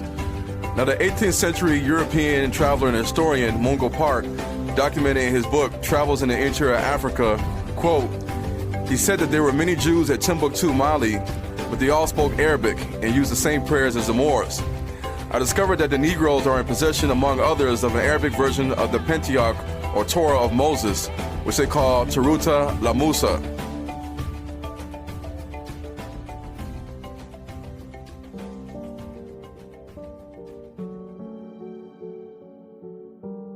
Now, many historians agree that the Bantus expansion happened in modern-day Congo and Cameroon, the only two countries with the highest percentage of Bantus people today. Many Bantu South Africans have ancestral roots to the Congo and the Nguni people. History states that the Nguni people who migrated to the Congo to South Africa also were the direct ancestors of the Zulu, Xhosa, Swazi, and the Ndebele people. They too also had Hebrew customs, like their Bantus brothers scattered throughout the sub-Saharan Africa. Here are some examples. In Zulu folklore, links are said to exist between the Zulu people, Egypt, the Old Testament, and Israel. The Zulu Nguni people existed as pastoralists and subsistence farmers. Like the ancient Hebrews, wealth was measured in cattle, and they had belief in a supreme deity. Circumcision was practiced as a rite of passage, and the tradition of a younger brother marrying the widow of his deceased brother, as in the levirate marriage, was also practiced. The daubing of the lintels of homes in times of sickness, the festival of the first fruits, and so on was also practiced. The laws of the Amazulu are identical to the Mosaic law. The practice of war offerings, sin offerings, and offerings to appease God, periods of uncleanliness on the decease of relatives and touching the dead, rules regarding chastity, dietary laws, and the rejection of swine flesh. Now the Zulus kept annual feasts and observed the new moons as the old Hebrews did. And the Zulus had festivals at the beginning of the spring and at the end of the autumn, corresponding to the Feast of First Fruits and the Feast of Ingathering of the ancient Hebrews. And the Zulus also had a special way to butcher sacrificial meat and also the burning of incense for sacrificial and other ritual purposes, which is also seen in the ancient Hebrews. Now the word kafir was given to the Bantu people in South Africa by their oppressors. Now the word kafir in Arabic means one that doesn't believe in God. And on ancient maps, South Africa is listed as Kafiria, similar to the Arabic word kafir. Now the Bantu South Africans were also labeled the people of the book by the Arabs, and the word Bantus by the Zulu people means the people.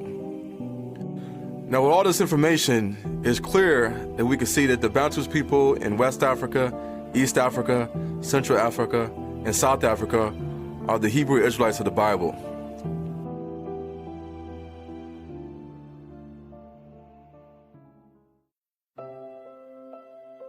In Isaiah 46:10, the Bible lets us know that Yah declares the end from the beginning, and from ancient times, things that are not yet done. Many African Americans, like myself, have always asked the question, where do we come from? My father's father once told me, back in the late 1800s and 1900s, we didn't have records of our parents or grandparents. We were back then sold as slaves, just like livestock. So my grandfather's father was born in Martinsville, Virginia, and I raised my grandfather in Roanoke, Virginia. Later, he would move to West Virginia to seek work in the railroad company and coal mining company. And my father would be the first of his family to graduate from college and later become a pastor of a Pentecostal Apostolic church. And the Most High revealed to me years ago that before I came out of my mother's womb, that he would use me like others to become a vessel to spreading his message. Just as the Most High allowed the old generation of Israelites to die out in the wilderness to bring in the new, young generation of Israelites with Joshua into the Promised Land, the Most High's planning for the mass awakening of the diaspora to the Israelite identity could not have come at a more crucial time. I realized that everything that I had been through from childhood to adulthood, all was by design, to build me up and prepare me for the stage of my life where he would need me the most. This would be in the education of the masses with the books and the movie Hebrews to Negroes, Wake Up Black America. So this is my message in closing. In the Bible, Christ said, "And ye shall know the truth, and the truth shall set you free." For centuries, African Americans and black people all over the world affected by the slave trades have lived and died without knowing the truth about their biblical Israelite identity. From the 1600s until now, we can still see in America and beyond the effects of us not knowing who we truly are. DeMarcus Garvey once quoted, "A people without the knowledge of their past history, origin, and culture is like a tree without roots." And right now, we are living in a time where the Most High is miraculously moving among his scattered, chosen people to wake up his sheep so that we can prepare ourselves to endure to the end until the return of Christ. Now, as situations across the world get worse for God's chosen people, the Most High is putting out his final call, the call to clean ourselves up and return to him in spirit and in truth. But first, we must wake up. Now, Satan comes to kill, steal, and destroy, and Satan also is the father of lies. Therefore, after watching this film, we should now know who is running the world. It is not a coincidence that the powers behind the three Abrahamic religions that enslaved our Israelite ancestors will also go through so much trouble to keep our identity a secret. They knew and still know the future prophecy concerning the God of Israel and the real children of Israel. With that being said, now that you know who are the real children of Israel, we should be able to prepare ourselves spiritually and physically for what is to come, according to what is prophesied about us in the Gentile nations in the book of Isaiah, Jeremiah, Daniel, Matthew, Ezekiel, and the book of Revelation. Lastly, too many of us today are still caught up in Babylon and the spirit of fear. The test for us in the future will be who we will choose to trust and serve. So once we decide that we will choose to follow the Most High, how do we show that we love him according to the first greatest commandments? It's by keeping his commandments. And how do we make it into the kingdom? By being born again, washing the blood of the Lamb who died for us, Yahusha, HaMashiach, our Messiah, our Redeemer, our King forever, and our Savior. Shalom. Our are many black Americans that are waking up to Torah and returning to their roots, but they took it away from us in slavery. Can you give us some words of encouragement for black Americans who are returning to Torah? Yes. I hope God has really blessed the blacks, because the Torah was for us, but they took it away from us. And now that we see that the Torah is for us, we all people should be encouraged to go back and take the Torah, so that our people will not take it from us, because it is our culture, it is our thing that our ancestors were given. So I encourage every black American to get out to know the Torah, that the Torah was given to them, because Jacob was a black, he was not a white. So I urge everyone who has really going to study the Torah that he will have courage and have the ability to come out with the Torah, so that God will really bless us, God will let us know our destiny in this way. And we pray that everybody who has take this opportunity will find the fruitful. He will bless his people, and Adonai will also help him. Amen. Hallelujah. Amen. Amen. Okay, so I'm Akwasi Bwache Dankwa. You can easily call me Prince. Work at Michelle Palace Museum as a tour guide. Asantis we are talking about here migrate from Israel and the Mesopotamia. Right. That was somewhere in the 14th century. Right. And Asantis are currently located in Ghana, West Africa. It's the largest tribe here in Ghana. And Asantis were of individual states which came together to form the Asante Kingdom. They started fighting, expanding the kingdom to Togo, Ivory Coast, and Burkina Faso. Talking about the neighboring country here in West Africa. And Asantis we are talking about here is the largest tribe in Ghana. That makes Asante the king, the 2-4-2, the second currently, the most influential person here in the country, Ghana. Thank you so much. And do you know what led them to migrate from Israel? Did something happen? Yes. The Asantis were much interested in agriculture businesses. They were looking for land, fertile lands I'm talking about, for plantations. So through that, the Asantis migrated to currently West Africa, where they felt very comfortable through their migration. Thank you so much.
Sounds good?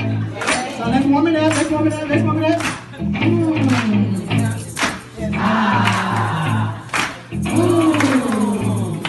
I said now.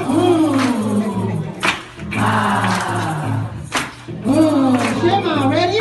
1, 2, 3, Shema. Shema Israel, Yahuwah Eloheinu, Yahuwah Echad. Oh, yes, yes, yes. Shema Israel, Shema Israel, Yahuwah Eloheinu,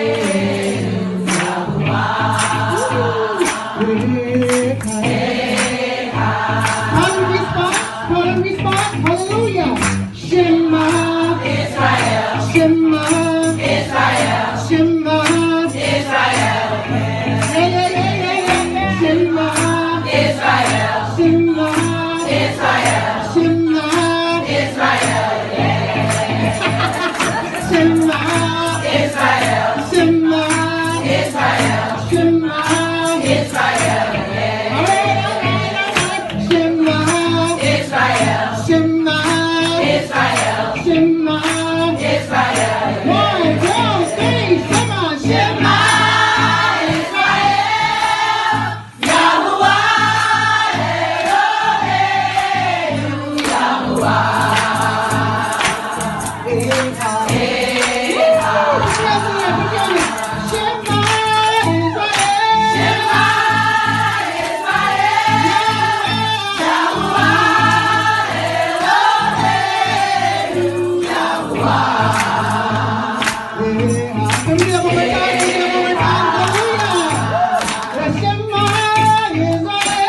Shema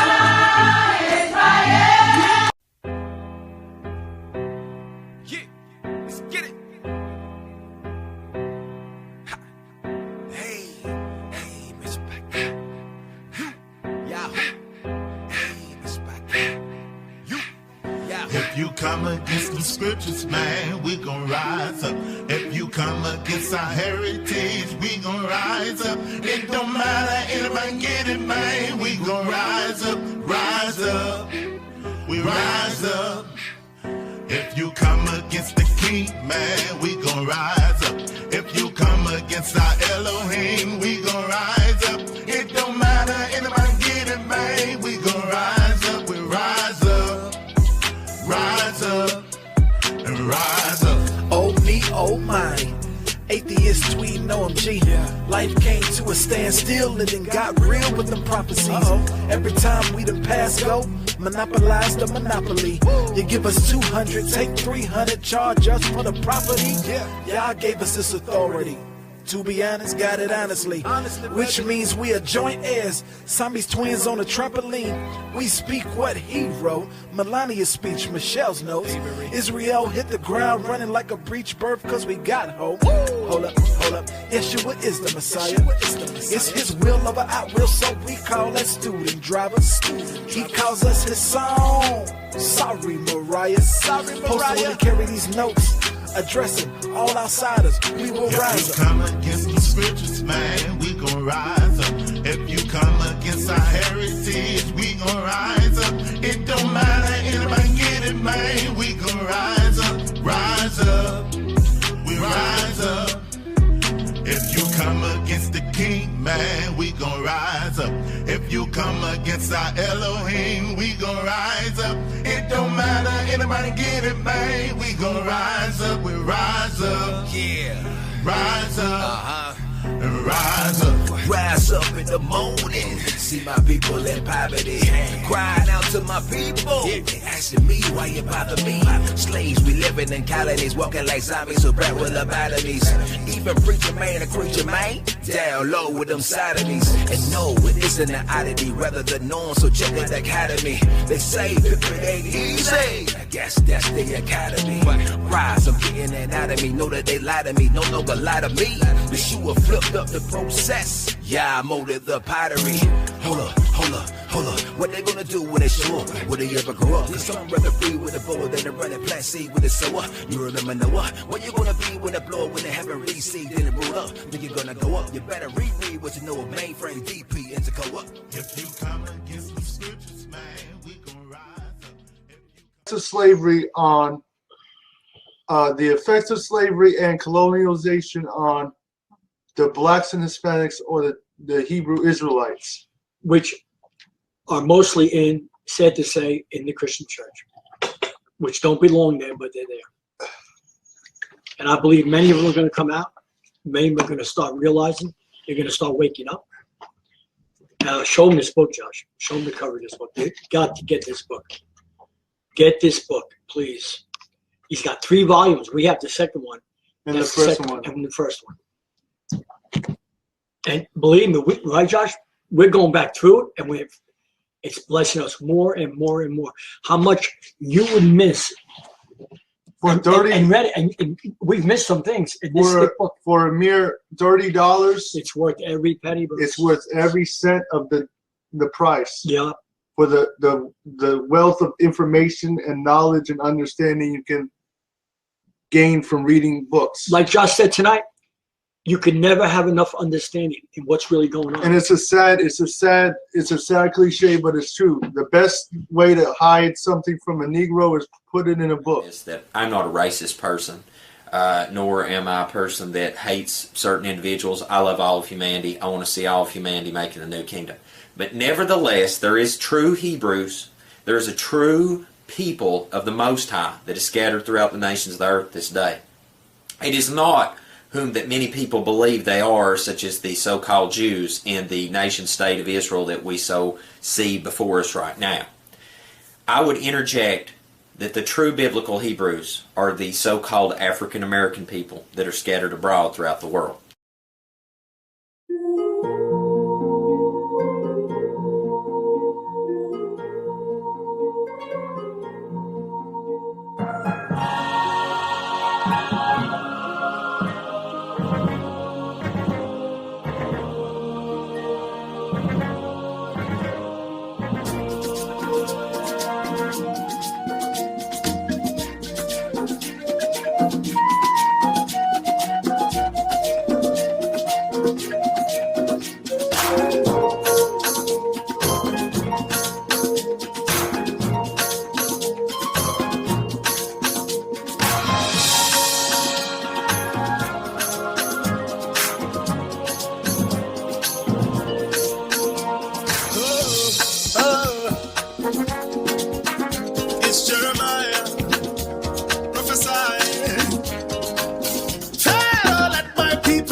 Coming back. See them coming back. The king of the earth be coming back. See them coming Luciano coming back. Oh, see them coming back. Morgan Heritage coming back. Oh, see them coming back. The Lord and Haiti coming back. Hey. Asia, let my people go. Australia, let my people go. Andaman Islands, if you pay, they will show you Jarawa. They will show you Jarawa. Africa, come. Africa, come. Africa, come. Israel, wake up, wake up, wake up, wake up. Israel, wake up, wake up, wake up, wake up, wake up, Israel. Don't see them coming back. Nephilim coming back. Don't see them coming back. Bob Marley coming back. Don't see them coming back. Chris Rock, my brother, coming back. John Kashindi coming back. Teresa Kempi coming back. Oh, come and get this water. Oh, come and get this mercy. Israel, wake up, wake up, wake up. Your king is coming back. Judah, wake up, wake up, wake up. Your lion is coming back. Amalekite soldiers slaying sons of Jacob. Amalekite soldiers waging war on Zion. Amalekite soldiers singing Maranatha. Amalekite soldiers waiting for your Shire. Oh, see him coming back. Riding on the cloud, I'm coming back. Oh, see him coming back. The Lion of Judah coming back. Oh, see him coming back. The King of Israel coming back.